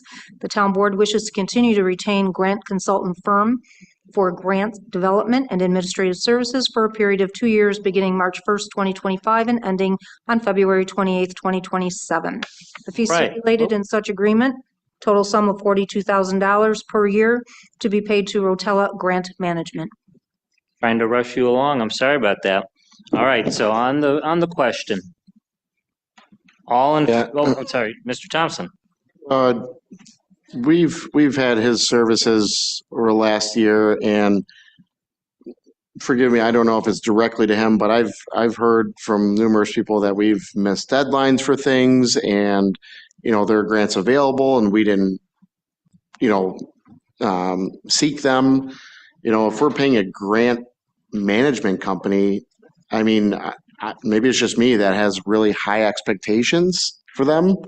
I mean, there's so many grants out there, and to have the back and forth about, road work and infrastructure, this is why we're paying this company to do that. I can't justify, I think, paying this. That's what we should have, our newly elected officials also doing. Councilmember Benchkowski. Thank you, Supervisor. I agree with Vern. It didn't look like you actually had applied for any grants last year. I know when I was supervisor, I got over $35 million in grants, and there's always some grants that come out right around May, June, July. They're end of July. They're usually due, and that's where the sewer grants and infrastructure, parks. There's so many different grants out there that, and I know Bernie. He's a very good grant writer, so he should be coming to us and say, "Hey, look at this. This is for you." He knows enough about our town, and that's what our other grant writer knew. When I worked with her, that she knew our town, she knew what we could qualify for easily, and we would get some of those grants, most of them. We have applied for grants in the last year. Two come to mind immediately is the dog kennel grant, which Rotella Grant Management assisted with, and we've got the New York Swims grant as well that we applied for last year. We're getting considerable money from the state for that. One of two municipalities. We put in about 20%, around $600,000, and we're getting nearly $2 million in additional support from that. So we have applied for grants and gotten support. And Bernie not only has been working on closing out things relating to our EFC grants, stuff relating to the consent order, but he's been working on those new grants that have been coming in. Councilmember Pilarski. Yeah, I don't have the whole list of grants they've been working on, but you just said what I was going to say is with the SWIMS grant. I mean, that's a $2 million operation right there. So to me, there's a return on investment with that alone. But in addition to, they have been cleaning up the reporting that is due to the state for the DEC consent order and other grants that reporting was not done on. I know one of it was the state one with the pickleballs and the Veterans Park project. That contract was sitting on the desk for a while, so now they had to speed rush with that and kind of make sure everything was in and all the I's were dotted and T's were crossed. So they have spent, in my opinion, too much time trying to clean up and do reporting that was overdue that they were trying to catch up on, not to their fault, because there was a lapse, with the grant writers and that. But they did write a couple that I'm aware of, and one of them that just stands out like a sore thumb is that $2 million. So to spend $42,000 and get $2 million, to me, that's a good return on investment. I'll take that any day. So is that already in the works and it's not going to be completed now if this is not passed? Or is that something we've received already? We got You're the saying last grant, year. so Yeah, so we were awarded the grant. We don't have cash in hand, but with a grant is not just a matter of the state or a foundation or somebody just writing a check. There's more to it. You get approved for the grant. Now you got to submit a budget. Now you got to report on how you're spending it to get reimbursed. And if it's not, submitted properly, it gets kicked back and you don't get the reimbursement. So you also risk that. It is nothing that any of us will be doing or should be doing. I would leave it up to the professionals. I write grants, but some of them are above my pay grade here. They're federal ones, which are tough. They require a lot, and they're the subject matter experts in it. So in regards to that grant, that $2 million one, we're awarded it, but there's still a lot of work to go with it. I think Bernie's more than paid for himself. Take a roll call vote. I'll vote on Resolution 2025-126. Councilmember Bukowski? Yes. Councilmember Benchkowski? Yes. Councilmember Filipski? Yes. Councilmember Jazinski? Yes. Councilmember Pilarski? Yes. Councilmember Thompson? No. Supervisor Nowak? Yes. Resolution 2025-127, the Town Board, sponsored by Supervisor Nowak, seconded by Councilmember Pilarski. Town Board will engage in the sale and issuance of town bonds, which are expected to be purchased by New York State Environmental Facilities Corporation, or the EFC, in conjunction with the Clean Water State Revolving Loan Fund to finance the increase and improvement of facilities of the Consolidated Sewer District and the construction of the improvements therein. Rotella Grants Management are grant consultants that will provide loan administrative services to the town in conjunction with the issuance of debt obligation for the EFC financing. Supervisor, on behalf of the Town Board, is hereby directed and authorized to sign said agreement with Rotella Grants Management for the provision of said professional services, amount not to exceed $24,990. On the question? As a sponsor of this, I do have a question on it, though, Yes. which I should have thought the answer, but it just clicked in my head now as we were reading it. Was this bid out? Is this something that has to bid out for a service, or? Can I speak on this? I apologize because this was done last minute, but so this really dates back to 2016. Okay, when Grant Maker Advantage was Sue Barnes, and she was the plan for this administrative service of the EFC loan. It's an interest-free loan that we're getting. EFC,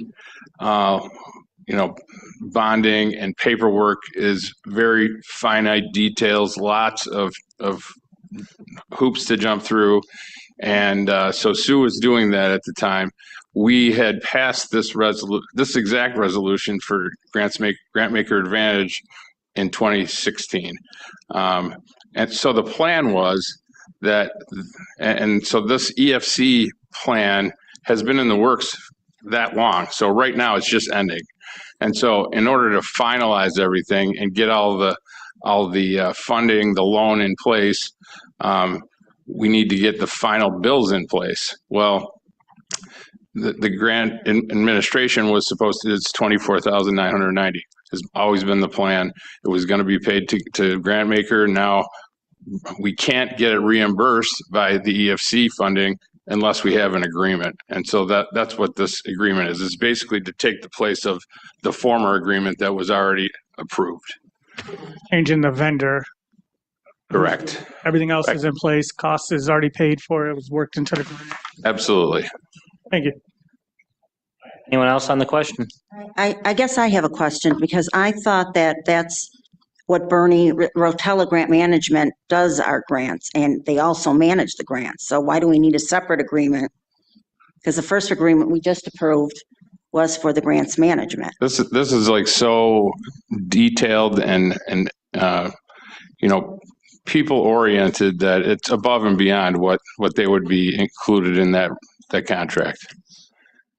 So is it safe to say that this is beyond the scope of the previous resolution of grant writing and submitting and then reporting on the grants? Yes. I don't recall having a separate agreement like this with grant makers. Diane, this 2016 resolution was sponsored by you and passed by that town board at that time. So, I mean, this is the exact resolution that was passed in 2016 by that board. Is there a timeline or anything for this? Timeline is it's like this week they're finalizing every bill. So in order to be reimbursed for everything, it needs to be in. Resolution was passed in 2016. All we're doing is changing the name, correct? Correct. Bringing on this other group until this is complete, and that's it? Oh, grant makers is, I'm sorry, Councilmember, if I understand the question, you're asking about the previous grant writer, grant writer's advantage or grant maker's advantage? Right. Yeah, that particular grant writer, Sue Barnes, is no longer with us. She did great work for the town. The grant, this original resolution had her firm's name on it, or it was associated with her. And now we're just changing the name to the folks that finished this up, which has been working with it with Rotella Grant Management in my time as supervisor, and he's done some work on that prior.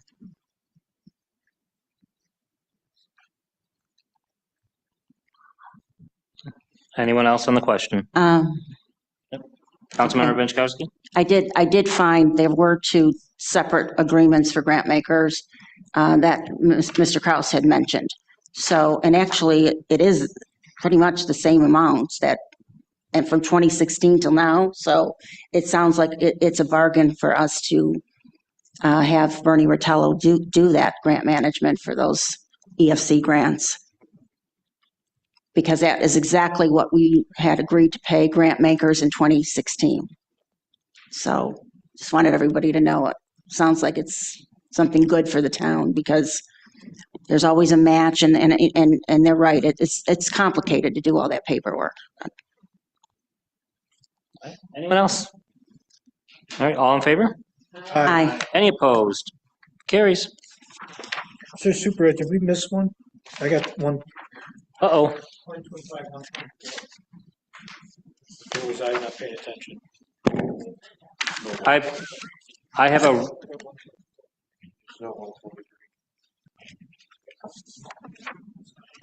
I've got a 7-0 recorded on that one. Madam Clerk, did we take up 124 with Mr. Grapp? Okay. Oh, okay. Now where is 123 then? Oh, 123. Oh. Okay. I believe that moves us over to 2025-128. Councilman, are you good? Yeah, we're All right. good, thanks. Okay, thank you. Resolution 2025-128 is sponsored by Councilmember Flipsky, seconded by Supervisor Noack. Gene Glenn Jr. be and hereby is terminated from the temporary position of pump operator in the main pump station effective February 26, 2025. On the question? All in favor? Aye. Any opposed? Carries. Resolution 2025-129 is sponsored by Councilmember Jazinski, seconded by Councilmember Thompson. Parker J. Sprayda of Chickawaga, New York, being and hereby is appointed to the position of Park Maintenance Worker 1 in the Facilities Department, Parks Division, in accordance with the terms and conditions of the town's collective bargaining agreement with the Town of Chickawaga Employee Association, effective February 26, 2025. Right, on the question? All in favor? Aye. Any opposed? Carries. Resolution 2025-130, sponsored by Councilmember Bukowski, seconded by Councilmember Pilarski. Salvatore Ryan of Chickawaga, New York, being and hereby is appointed to the position of Motor Equipment Operator B in the Sanitation Department in accordance with the terms and conditions of the town's collective bargaining agreement with the Town of Chickawaga Employees Association, effective February 26, 2025. All right, on the question? All in favor? Any opposed? And carries. Resolution 2025-131, sponsored by Councilmember Pilarski, seconded by Supervisor Noack. Cameron Pocabello of Chickawaga, New York, being and hereby is appointed to the permanent position of Motor Equipment Operator B in the Highway Department in accordance with the terms and conditions of the town's collective bargaining agreement, effective February 24th, 2025. All right, on the question. All in favor? Aye. Any opposed? Carries. Resolution 2025-132, sponsored by Councilmember Pilarski, seconded by Supervisor Noack. Patrick Coyne of Depew, New York, being and hereby is appointed to the permanent position of Motor Equipment Operator B in the Highway Department in accordance with the terms and conditions of the town's collective bargaining agreement, effective February 24th, 2025. All right, on the question. All in favor? Aye. Any opposed? And that carries. Resolution 2025-133 is sponsored by Councilmember Jazinski, seconded by Councilmember Thompson. Jason Radzinski of Sloan, New York, being and hereby is appointed to the position of Park Maintenance Worker 1 in the Facilities Department, Parks Division, in accordance with the terms and conditions of the town's collective bargaining agreement with the Town of Cheektowaga Employee Association, effective March 3rd, 2025. All right, on the question. All in favor? Aye. Any opposed? That carries. Resolution 2025-134, sponsored by Councilmember Jazinski, seconded by Councilmember Thompson. Supervisor Brian Noack, on behalf of the Town Board, has made application to hold a Freedom Fest celebration on Thursday, July 3rd, 2025, at the Cheektowaga Town Park from 5 to 10 p.m. This board hereby approves the aforementioned application. All right, on the question. Mr. Jazinski? I have sent the supervisor several email requests to take me out of this committee because it's a conflict of what I currently do. So I asked my name to be removed off of this resolution and out of this committee. Sure, I'll substitute my name, and you did send me an email, and yeah, I did answer you, and I will grant that request, and we have to adjust our committee assignments, and that was within my replies to the emails that you had sent on that. So I'll be getting that done this week. Okay. Resolution 2025-134 is sponsored by Supervisor Noack, seconded by Councilmember Thompson. All in favor? Aye. Any opposed? Motion is carried. Resolution 2025-135, sponsored by Councilmember Thompson, Jazinski, Benchkowski, Bukowski, and Filipski. Correction officers throughout New York State and the nation serve our communities performing difficult work at times in dangerous conditions. Due to numerous legislative and regulatory actions in New York State, the work conditions within the state corrections facilities have deteriorated in recent years. The Cheektowaga Town Board calls upon the governor, state legislature, and New York State Department of Corrections and Community Supervision to immediately implement reforms that provide safe working conditions for the brave men and women who work in correctional facilities. Such reforms should include the repeal of the HALT Act, reasonable shift and overtime policies, appropriate staffing levels, and competitive pay and benefits. On the question, Councilmember Benchkowski? Yeah, Madam Clerk, I think there might have been a couple paragraphs you might have missed. I think that it's important to this resolution. It is incumbent upon New York State government to enact the necessary reforms to ensure the safety of these facilities, both for the dedicated staff and those incarcerated. However, these calls to reform have largely been ignored.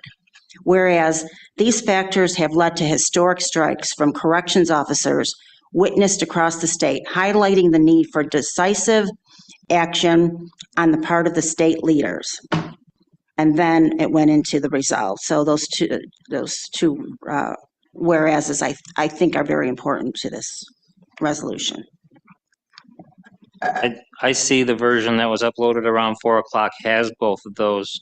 Does everybody have that in front of them, Madam Clerk? Is that the version you have in front of you? I have a few more whereas. Yes, I did not read the entire resolution. Okay. Are there any other comments? If no one else has anything, would you like to? Resolution, I think that the governor needs to act in an appropriate manner. I have friends and family that are CO officers, and I think their safety is very important. I think it's getting harder to be in law enforcement in this state, and I think the HALT Act is an example of why it is harder to do their job everybody deserves to go home safe at the end of the day. And I think the HALT Act needs to be removed. I think the governor needs to act swift. I think she needs to be more measured when she speaks on behalf of this, because I could only imagine what these CO officers go through in their everyday. I mean, some of them are responsible for as many as 60 inmates. I mean, that's absurd. I mean, they could easily destroy a CO officer in a heartbeat. So I think there needs to be swift change, and it needs to happen immediately, because I'm of the opinion that it's going to be harder to recruit, correction officers in law enforcement in this state because of bad legislation. I think we need to rethink this thing when it comes to the safety of everybody in the state of New York.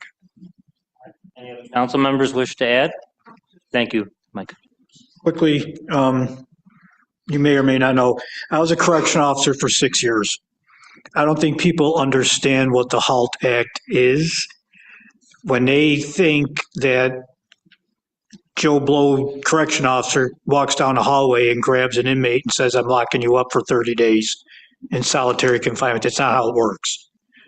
There's a process, there's a hearing. You have to be lieutenant or above to make that decision. I believe it was above lieutenant, actually. It's taken very seriously. The other problem with the HALT Act is you can't segregate 18 to 22-year-olds in a prison. A lot of the times they're the problem because they're trying to make a name for themselves when they come in. The vast amount of the population just want to be left alone. They want to do their thing, and they want to leave. So there has to be a happy medium here. And just like a lot what New York State does and what government does, they make the decisions before they talk to people that are actually involved in that job or actually how it affects. We've seen it, we've done it here already, and we've learned by it, but nobody else seems to learn by it. It's a hard job, and it's a hard life. Prison's not easy. Prison's hard.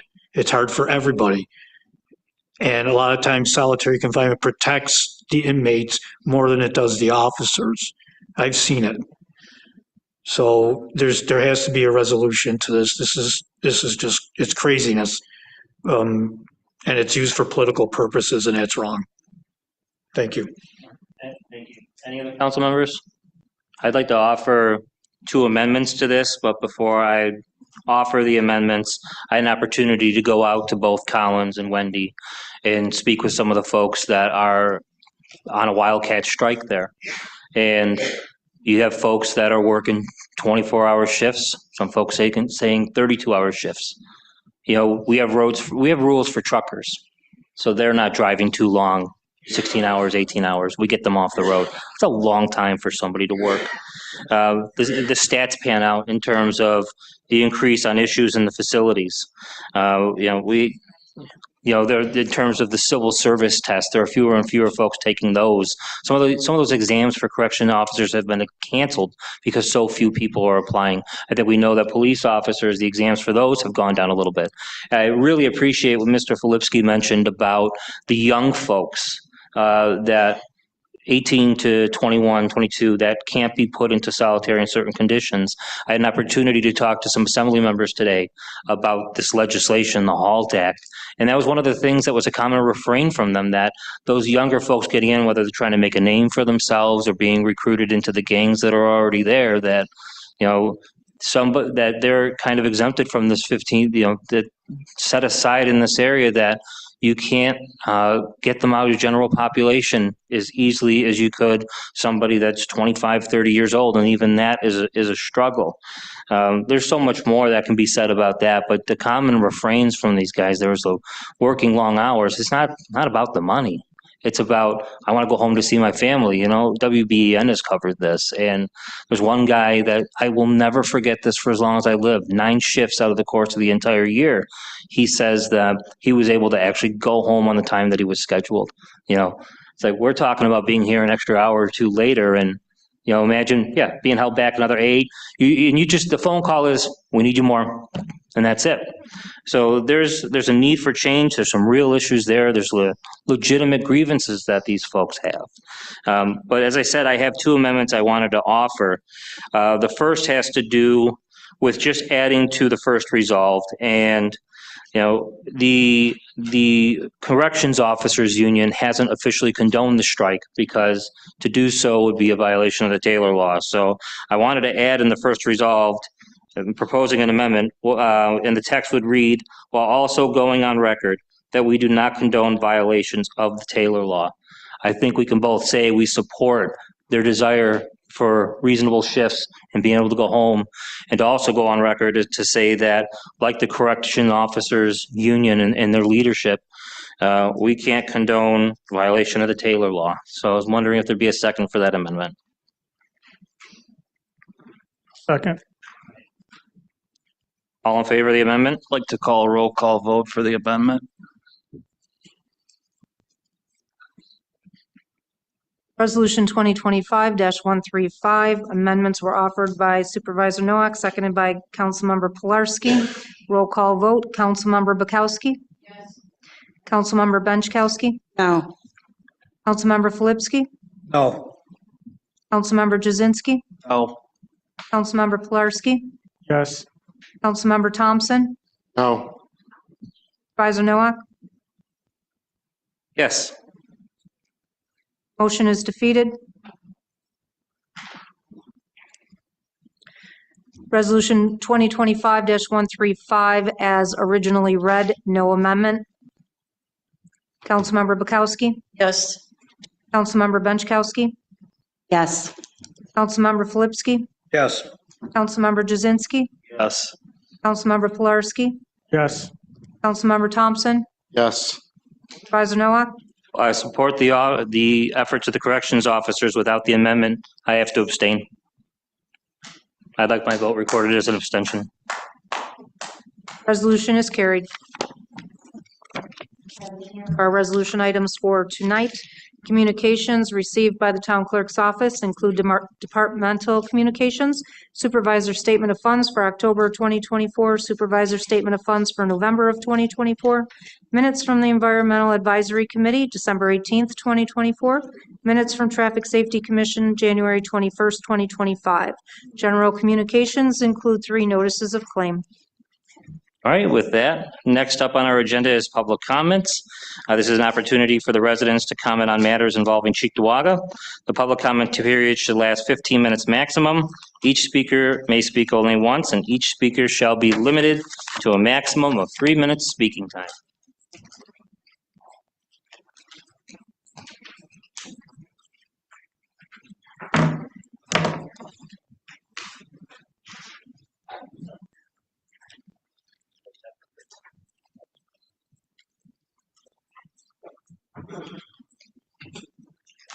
Our first speaker on public comment tonight is Heather Alt.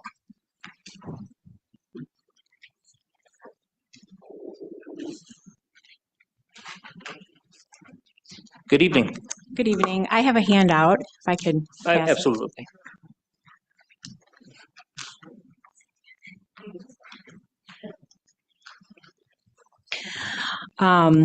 Okay, so I'm just here to get back to Eggert Road and some of the improvements that have been done on it over the past few years through community development funds.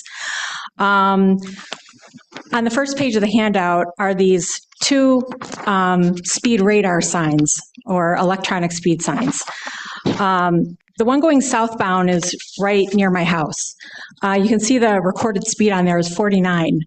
People are speeding coming southbound. The sign's not working. It's hidden behind 2 trees and 2 signs. So you can't even see it until you're literally on it. You're right on it, and then you finally see it. It kind of pops out behind a tree, literally.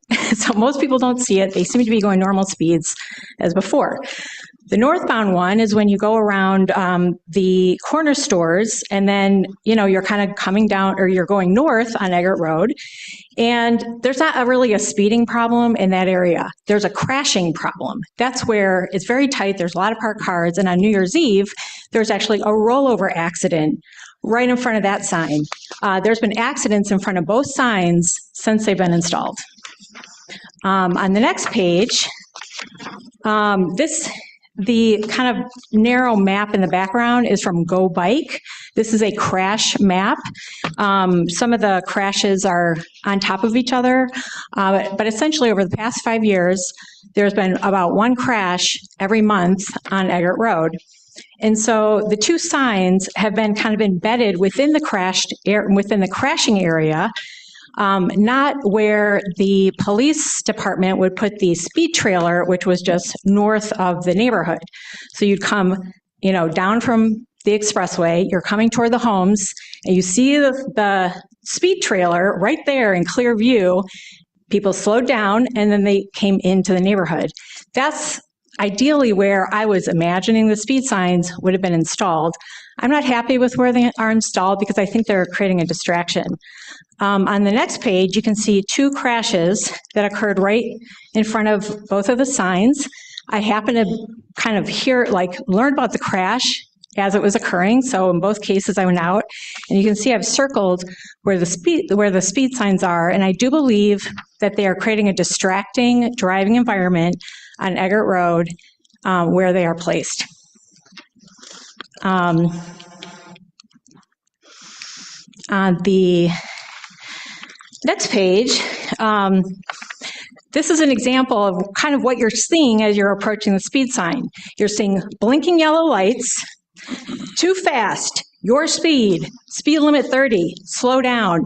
It's just blinking and going crazy. It's like this little robot on the street. It's very distracting, not only for drivers, but for neighbors. When you look out your window and you see it, it's just like annoying. Like, what's that thing blinking? Blinking red, yellow, white, strobe lights. That's 3 minutes. I'll make a motion to extend by another minute. Okay, great.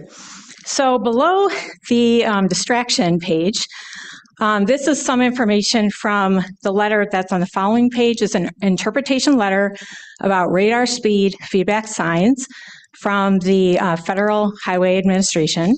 And basically, this letter says, changeable message signs shall not include advertising, animation, rapid flashing, dissolving, exploding, scrolling, or other dynamic elements. Strobe lights shall not be used to enhance the conspicuity of highway signs. And then also the MUTCD specifically prohibits the use of flashing displays and strobe-like technology on changeable message signs that include the radar speed feedback signs. So, these signs have a lot of features, and maybe they'd be appropriate for like Harlem or Walden. But in Eggert, it's like a little residential street with over 5,000 cars a day. It's very dangerous. These signs are creating a, very just distracting environment. They're bringing down the quality of our life on our street, not making it safer. So anyway, I'd love to follow up, with anyone later about, what we can do to make improvements here. So, sorry, Vernon, go. Go ahead. Have you brought this before the Traffic Safety Committee or no? Not that I'm saying it's your job to do. I just want to make sure if we're going to go to them, was this already done or not? Okay. I do not believe these signs were ever brought before the traffic safety by community development or police or engineering. I did not, so the January meeting was canceled because of weather. And then last month's meeting, just recently, I had some car issues, so I wasn't able to make the meeting. But I would like to bring it to the Traffic Safety Commission because, again, basically I was told that experts decided where the signs went. The experts from the sign company, they use scientific data. There's certain rules and regulations about where the signs go. But common sense for me and other residents is that these signs aren't working. They're just not in good spots. So, because you live there and you've probably seen the accidents live, are they being caused because cars are now seeing the sign and obeying it and slowing down? Is that causing the accident? Or, because I'm trying to figure out, they're obviously speeding and showing 49. Right. So the complaint would be, hey, we need to do something to address it. Something's getting addressed, and now it's getting over addressed, I guess. I don't know. So Do you think the signs are causing people to slow down, Mhm. causing the accident? Okay, so one of the hardest things it's hard to describe on a piece of paper what it's like to be standing on the street watching the cars go by. When you see the traffic going by and you look around the physical environment, you can easily see what may or may not be working. But you can't tell when you look on a map or at pictures or anything like that. And I just think that, nobody's ever really come out to Eggert and said, like, hey, Heather, I'd like to come and stand on your street with you and stand on your driveway and let's look around and try and understand the situation. So instead, I'm like coming with flyers and research, and I can't translate what is dangerous about these signs until you're actually there seeing it in person. Fair enough. Thank you. Mhm.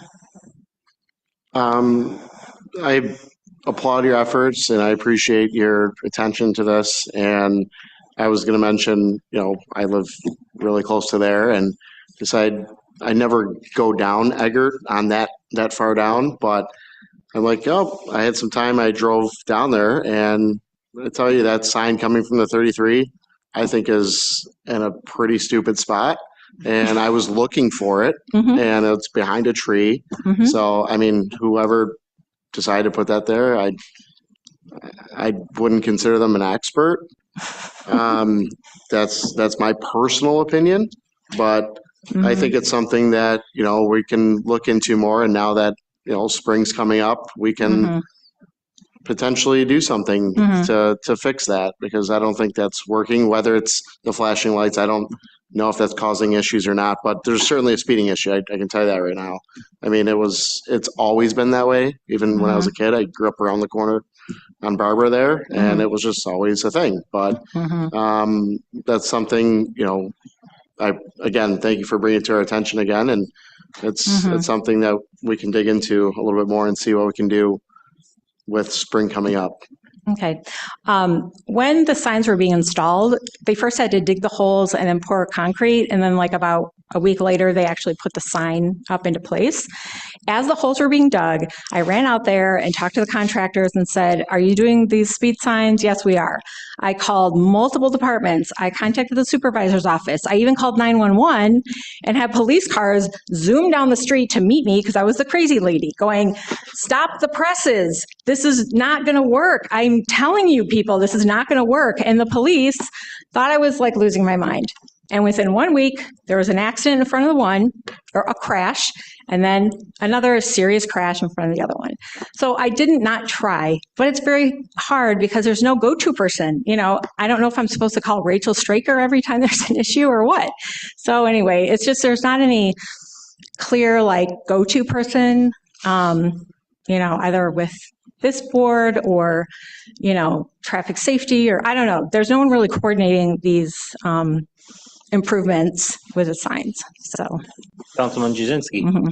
I agree. I think a lot of the problem is I've spent a lot of time over in that area in my younger years and had a lot of friends that lived over there. And I think the problem is if you got cars parked on both sides of the street, there's not room for two more cars to pass each other. So somebody's going to have to give somebody the right of way, because I personally have seen in my time that you'll see cars parked on both sides of the street, and it makes it harder for cars to pass. And now you've got a car that's, going too fast, 45 or whatever, it makes it very hard. I think it's just maybe natural because you get off the 33 right there and you head down Eggert going towards East Delavan. A lot of people tend to speed because they're flying down the 33. My suggestion is asking you, what do you suggest? Because, this is your area. I think, I thank you for bringing this up. This is great stuff. But I also welcome you to maybe offer some solutions too, because, I think that's the other side of the battle.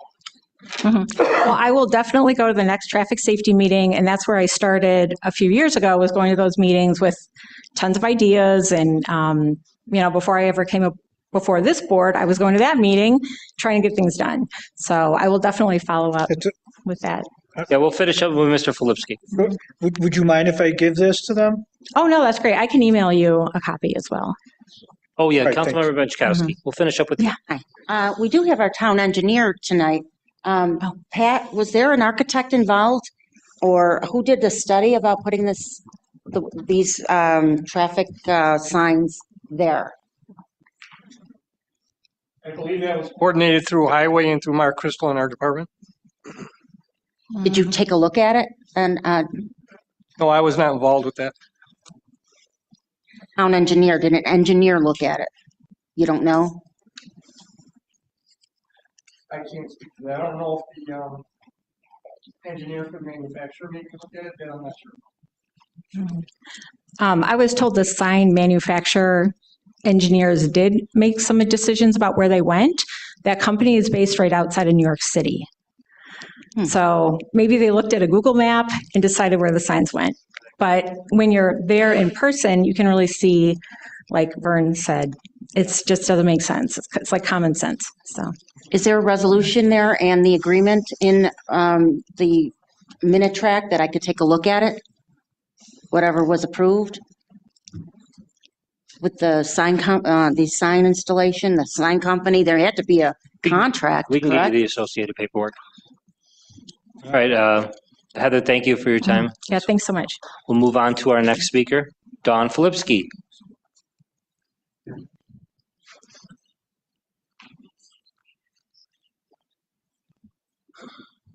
Hi, I noticed that you guys approved two individuals for highway, and I'm hoping that that doesn't create a problem with the other position that was on tabled, because I think that was the same title that one individual was. So I can't yell out from back there, but you might want to take a look at that. And the other thing that I heard tonight was that we have petty cash accounts. And again, I'm going to come up here and talk about internal controls and internal audits. And petty cash accounts should be audited on a yearly basis easily, if not sooner, depending on how much money is in the petty cash accounts. And if you want, I am happy to come and talk to any of you about internal controls and internal audits. And I don't charge you anything. I'll do it for free. Thank you. Thank you, Dawn. I have Ava next.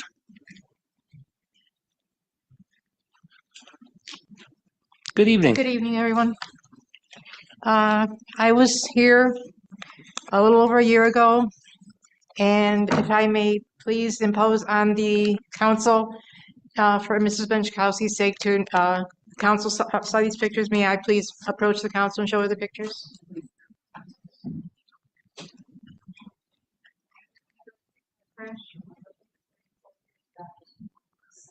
I feel that the town should know what's going on, because what I was addressing was regarding highway.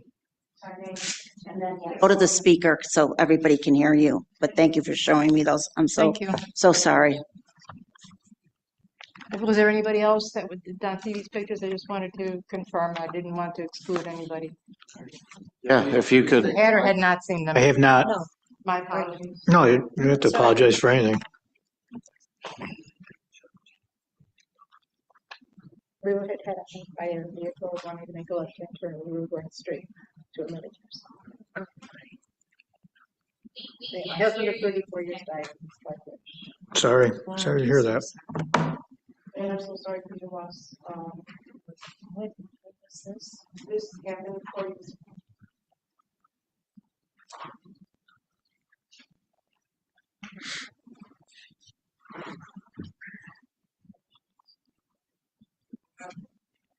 I didn't see the one. You might want to pass it out amongst people too. I think they have a desire to look at it too. I'll be able to show them first. I want to see the check while see this from the side. I brought these up as far as me trying to be pilot and co-pilot with reference to taking care of myself. The street that I live on is, if you can picture Cranston coming off of Borden. I I hastily made some kind of diagram. I am on Zeller, and it continues to be a dead-end street. So Branson comes in off of Gordon, Zeller's over here, and then Mackenzie kicks in off of Seventh. This is South Chickasaw. There is enough room for 5 cars to be able to park. That's how much room there is. I have the last driveway on Zeller. That's sort of where Mackenzie kicks in. What I wish to address is there is a certain member of the highway department who has taken it personally, and he's using highway equipment that belongs to the town for his own personal, how can I say it, ways of being some kind of retribution, because I addressed him. I said, Dennis, why is it that I can't find out who is it the driver is that has blocked me in at the end of my driveway? I'm not the only senior on my street, and so is the person next to me. And he says, look, I don't want to bother with it. He goes, I did it. He admitted to it. He says, I did it. It was a message I was trying to send you. So what is so disturbing is that a multi-ton vehicle belonging to the town is being used by a town employee namely in the highway department. And it's his personal way of having his message known. And literally, I have been blocked in. I have a 140-foot long driveway with a detached garage. Even my medical rides can't come up to the driveway because I get blocked in. This guy literally, the driver, picks up the snow that comes in from Franson. He goes backwards, if this makes any sense. You can hear it. I can hear the beeping of the sound of the truck. He goes backwards and picks up the snow from Franson in this section over here, and then with the momentum that he gains, he even raises the plow blade so it's even packed higher. This is what this guy is doing, meaning the town highway department has been addressed on multiple occasions. I reached out to speak with Mr. Rusniak, and wherever you see, this is February, and I'm sorry, this is January and this is February. I have tried, and multiple times, I was told the whole week of January 6th that he was out sick. These are multiple times I've reached out to the highway superintendent. Same thing holds true for February. And this most recent snowfall that we've had was essentially the straw that broke the camel's back to bring me here tonight. The highway department has to be held accountable for the actions of their employees. And the fact that the highway superintendent, I will not say his name, has not been in, and he's been on 2-week vacation is what I've been informed. I don't know if any of you are aware of that. The past 2 weeks, including this week, he's been on vacation. He's been unavailable. And I have literally even reached out to CPD, and they have come out 2 times to say, hey, dude, and they didn't use those words, but this is not what you're supposed to be here for. You're supposed to be servicing the people of our town, not making life more difficult for them. And there is no accountability in the highway department, being from the top on down.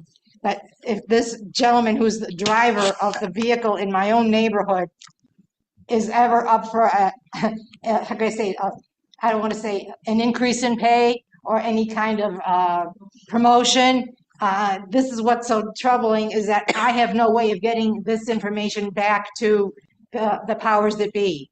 And I respectfully ask the town council to advise me, how is it that even 2 Cheektowaga police officers in January that came out couldn't get the message through, where this guy most recently was, again, because this is a larger intersection from where Franson kicks into Zeller versus when it comes into Mackenzie. He lives right behind me. And I said, please don't be throwing, this has been an ongoing thing since the car crash, meaning 4 years this man has held some kind of vindictiveness, I don't know what, because I told him, don't throw the snow from your driveway into my yard. I get the swamps of Vietnam back there, and I can't find anybody to cut the grass because it gets so bad. I would write the name down on the here so we don't mention any employees' names. But so Mr. Rusniak knows, I assume.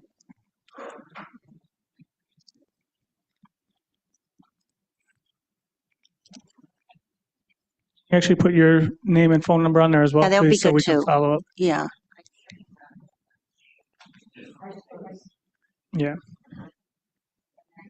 I'll get everybody the information, so whoever's in charge of highway, you and can talk. Look it over, and I don't know if it's going to change or not, but I've got some other things I need to go over there and address too.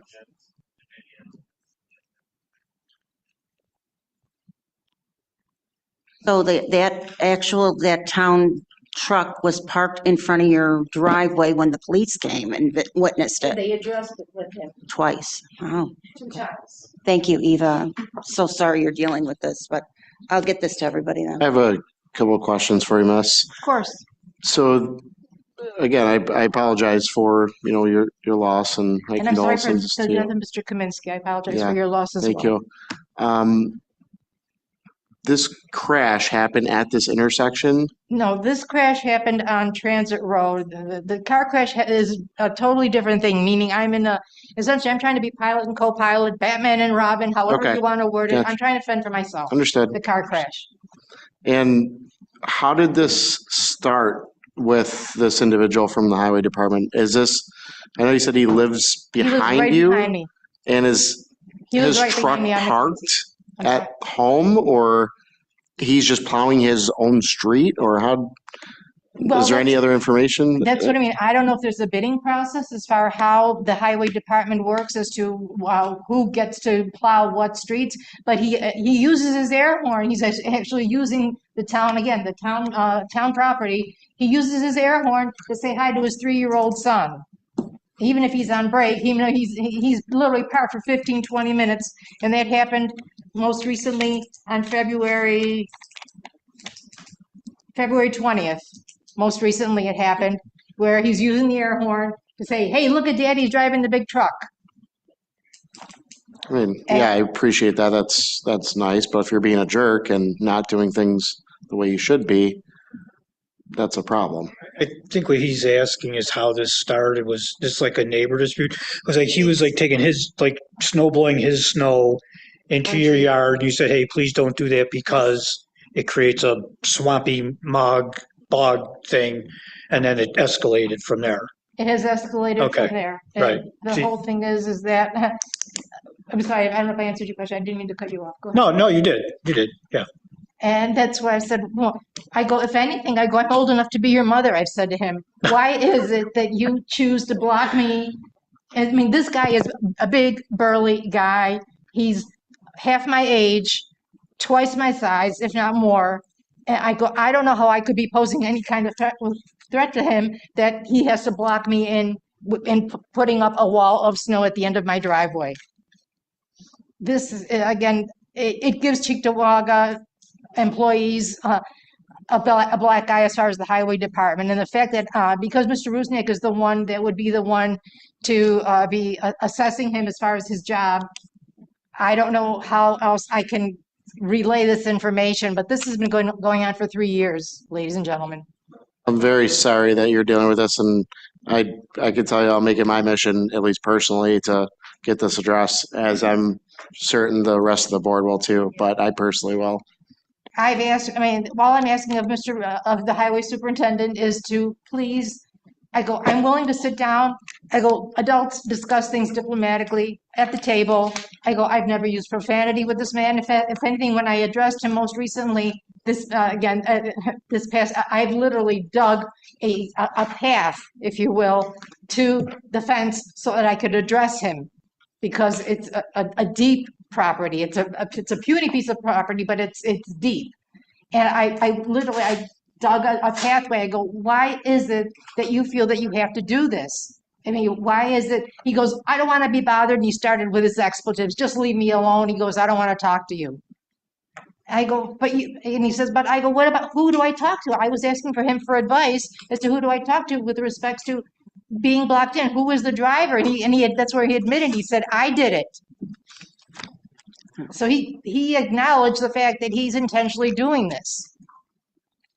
We will follow up with this. We'll get the name in that, and then we'll talk to the highway superintendent and the employee at hand, and then try to get to the bottom of it and address it. I appreciate you sharing this with us, and we'll Again, I We're don't, sorry I don't you're mean to dealing be the with bearer of bad tidings, if you No, will. I mean, no.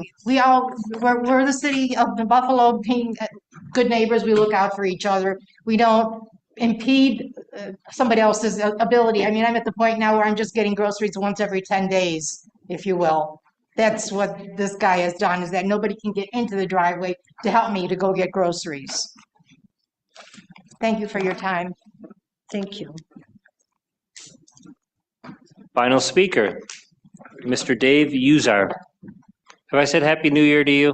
I think you did once Okay, before. okay. I got a solution to Heather's problem. Let's cut the tree down. We do a lot of that in this. We do a lot of that in this town. We cut a lot of trees down. So yeah, you're smiling. It's true. But I myself personally, I like the 5 o'clock start. The dinner thing, I ain't never ate dinner at 5 o'clock in my life in all the years I've worked, and I put a lot of time in. Diana even said one time, I was here before she got even in office as a council member.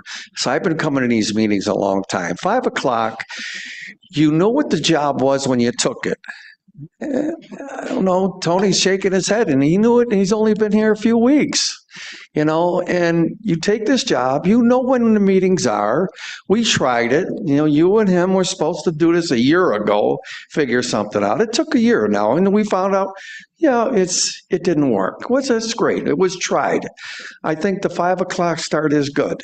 It's, you know this job, you know, like I say, you know the job when you come into it. Myself and my whole damn family knows 2 o'clock. 2 o'clock, I'm sorry, Tuesday. Don't make plans with me for nothing. You know, don't call me, don't do nothing. Tuesday, whether it's this meeting or some other meeting in the town on a Tuesday I go to, you know, Tuesday is like Sunday with me. You know, the only thing here is they don't pass the basket yet. So that's about all I got to say. I like this 5 o'clock start, you know. Yeah, there's always a coffee here. So. We have another one. Dan, would you like to approach? I'll sign you up on the sheet. Thank you.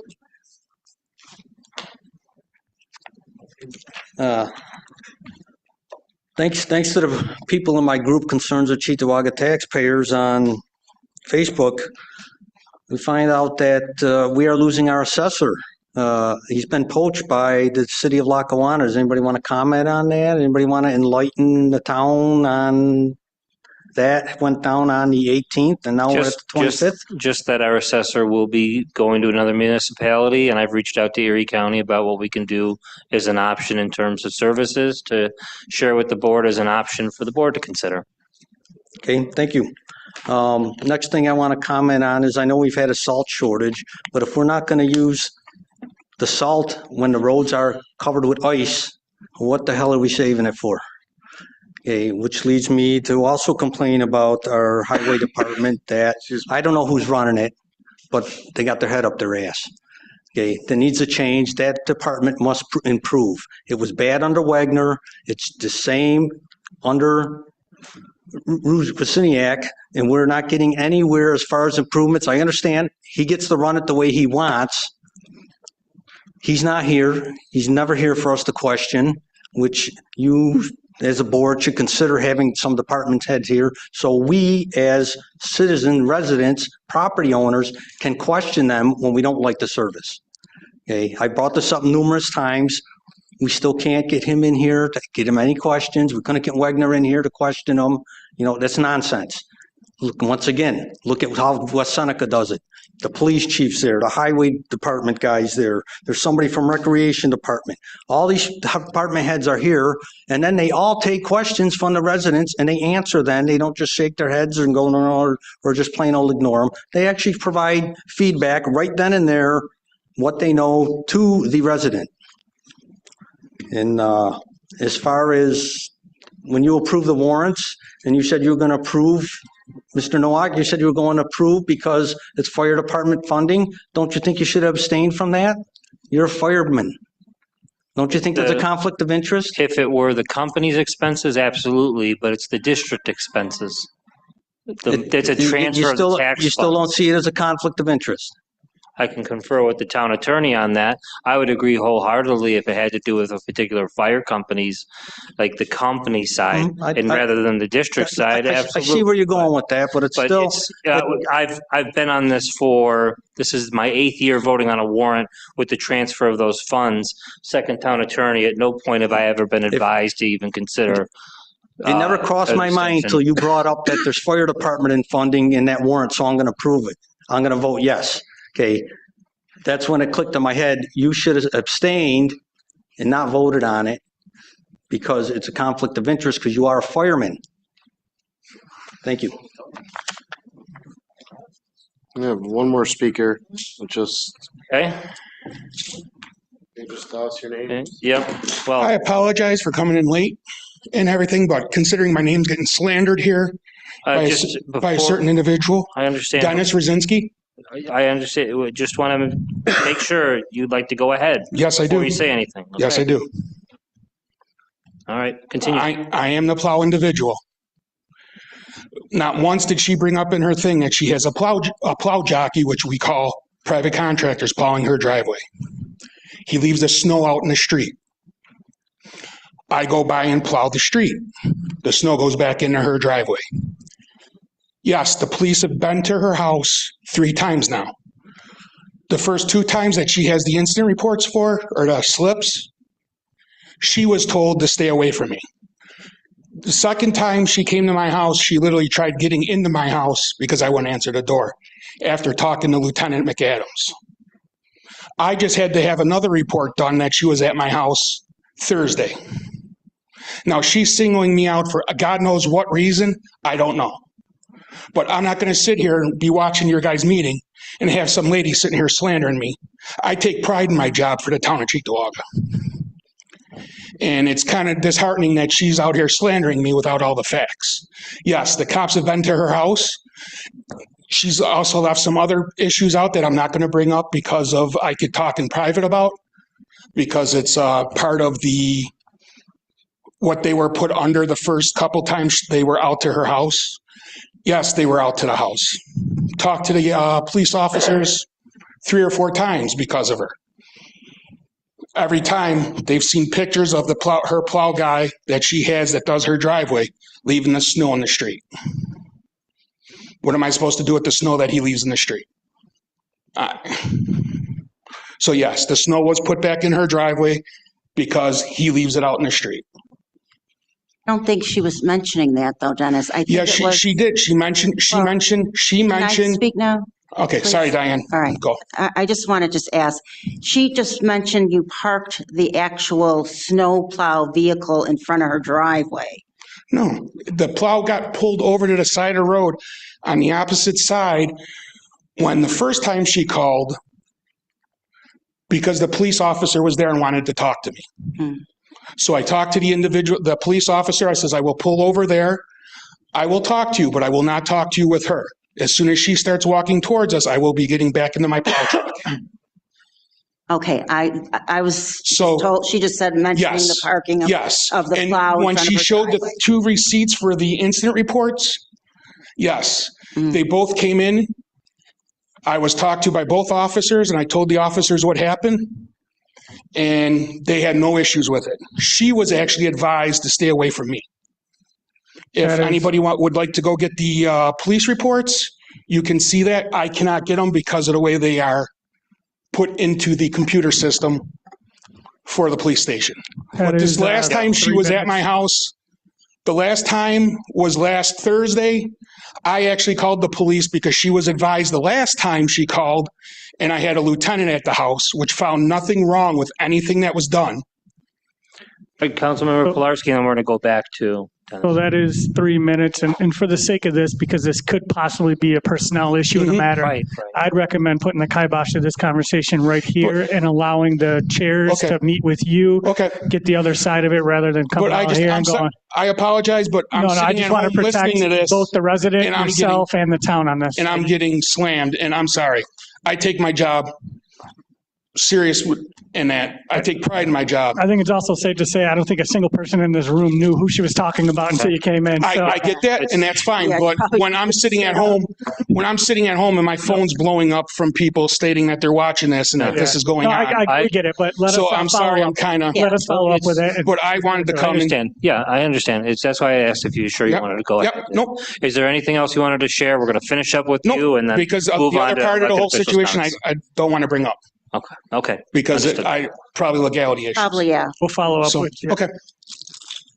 All right, with that, we are going to move on to supervisors' comments. I don't have too much this evening. On March 13th, a couple Thursdays from today, I will be at Cheektowaga Central High School. I'll be doing the 5th in a series of town hall meetings I have been doing since being elected town supervisor. The way this format works is kind of like this evening, where there was a little bit of back and forth and discussion to work through issues. That's what those town hall meetings offer an opportunity for to residents. So that's going to be Thursday, March 13th, 6 p.m. to 8 p.m. in the high school auditorium. If folks are interested in coming out and taking part in that, we'll be there from 6 to 8 p.m. Besides that, that's actually all I have for this evening. So going over to council members. Councilmember Benchkowski. Yeah, I'd like to make a motion to reconsider one of these resolutions that looks like we appointed somebody in this operator, motor equipment operator B and highway, actually several of them, and I'm trying to figure out which one might have taken that spot that we thought was going to be open and it's not.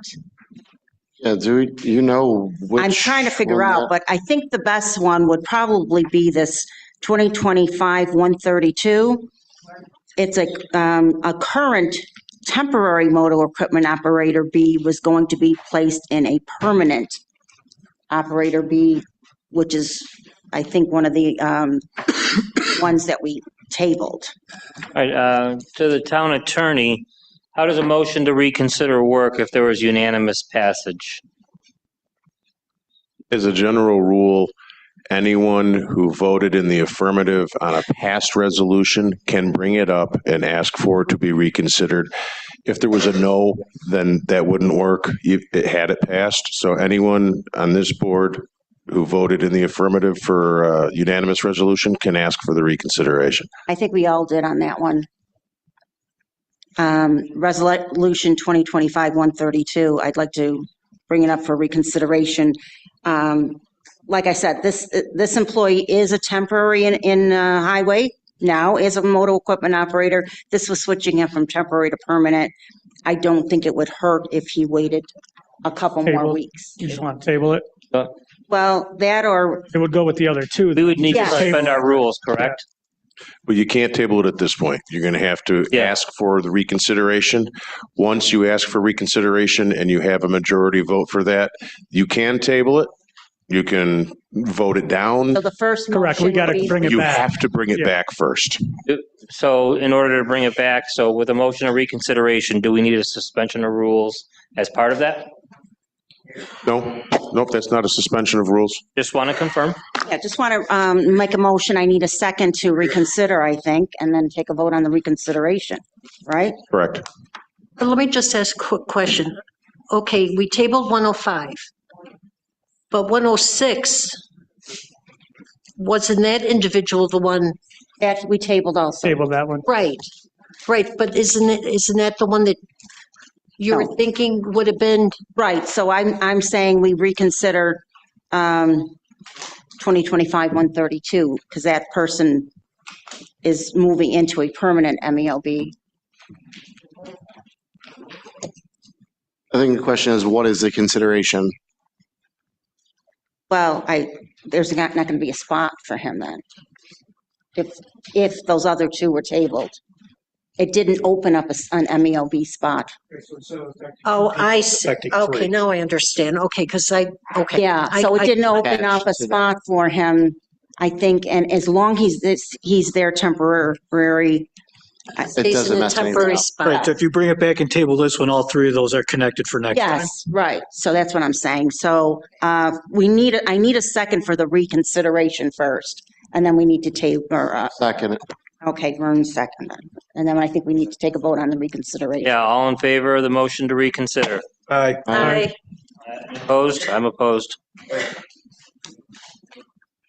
So the motion to reconsider passes. So we have to again, Now it's up. I'll make a motion to table.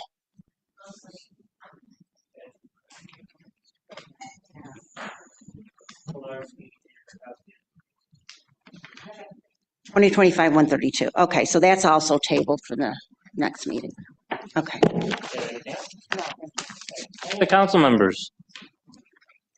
I just wanted to make mention that the Cheektowaga Senior Center, this Thursday, they're having a new member orientation. So if you're newly senior or retired and want something to do, come on out to the Senior Center. It's Thursday, February 27th at 9:30 a.m. It's an orientation, and they do ask, though, if you are interested in coming to tour and to see what's offered at the Senior Center, to give the office a call.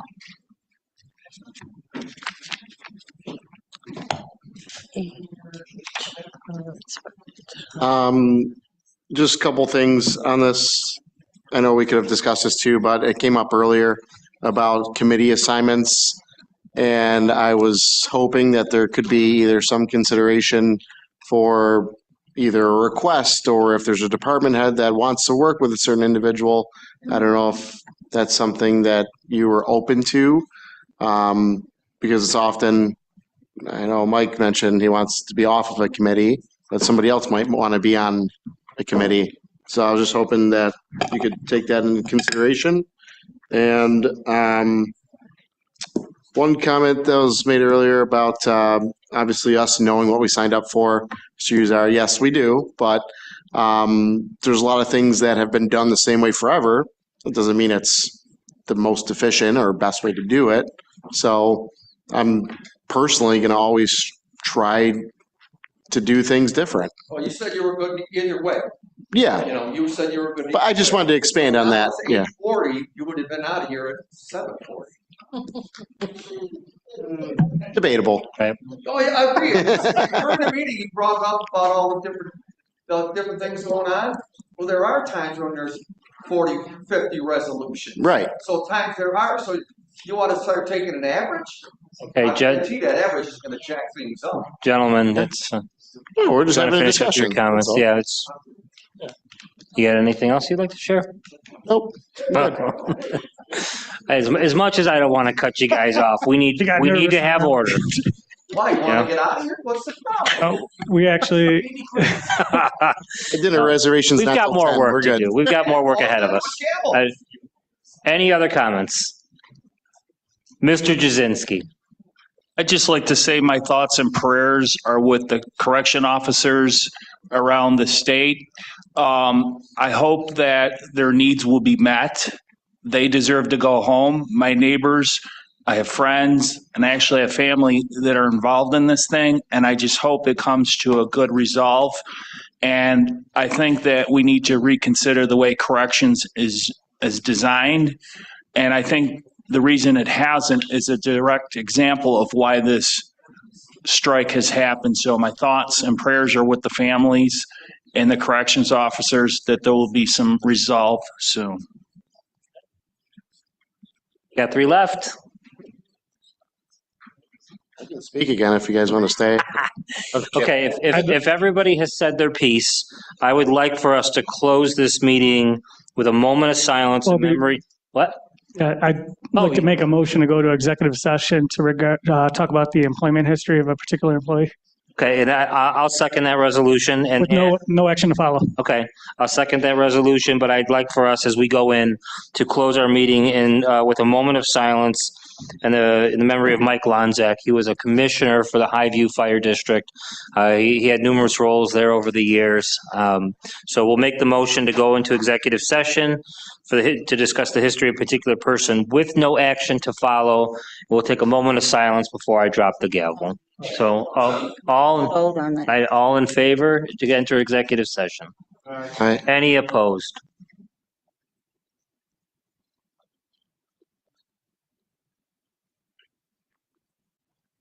Motion carried.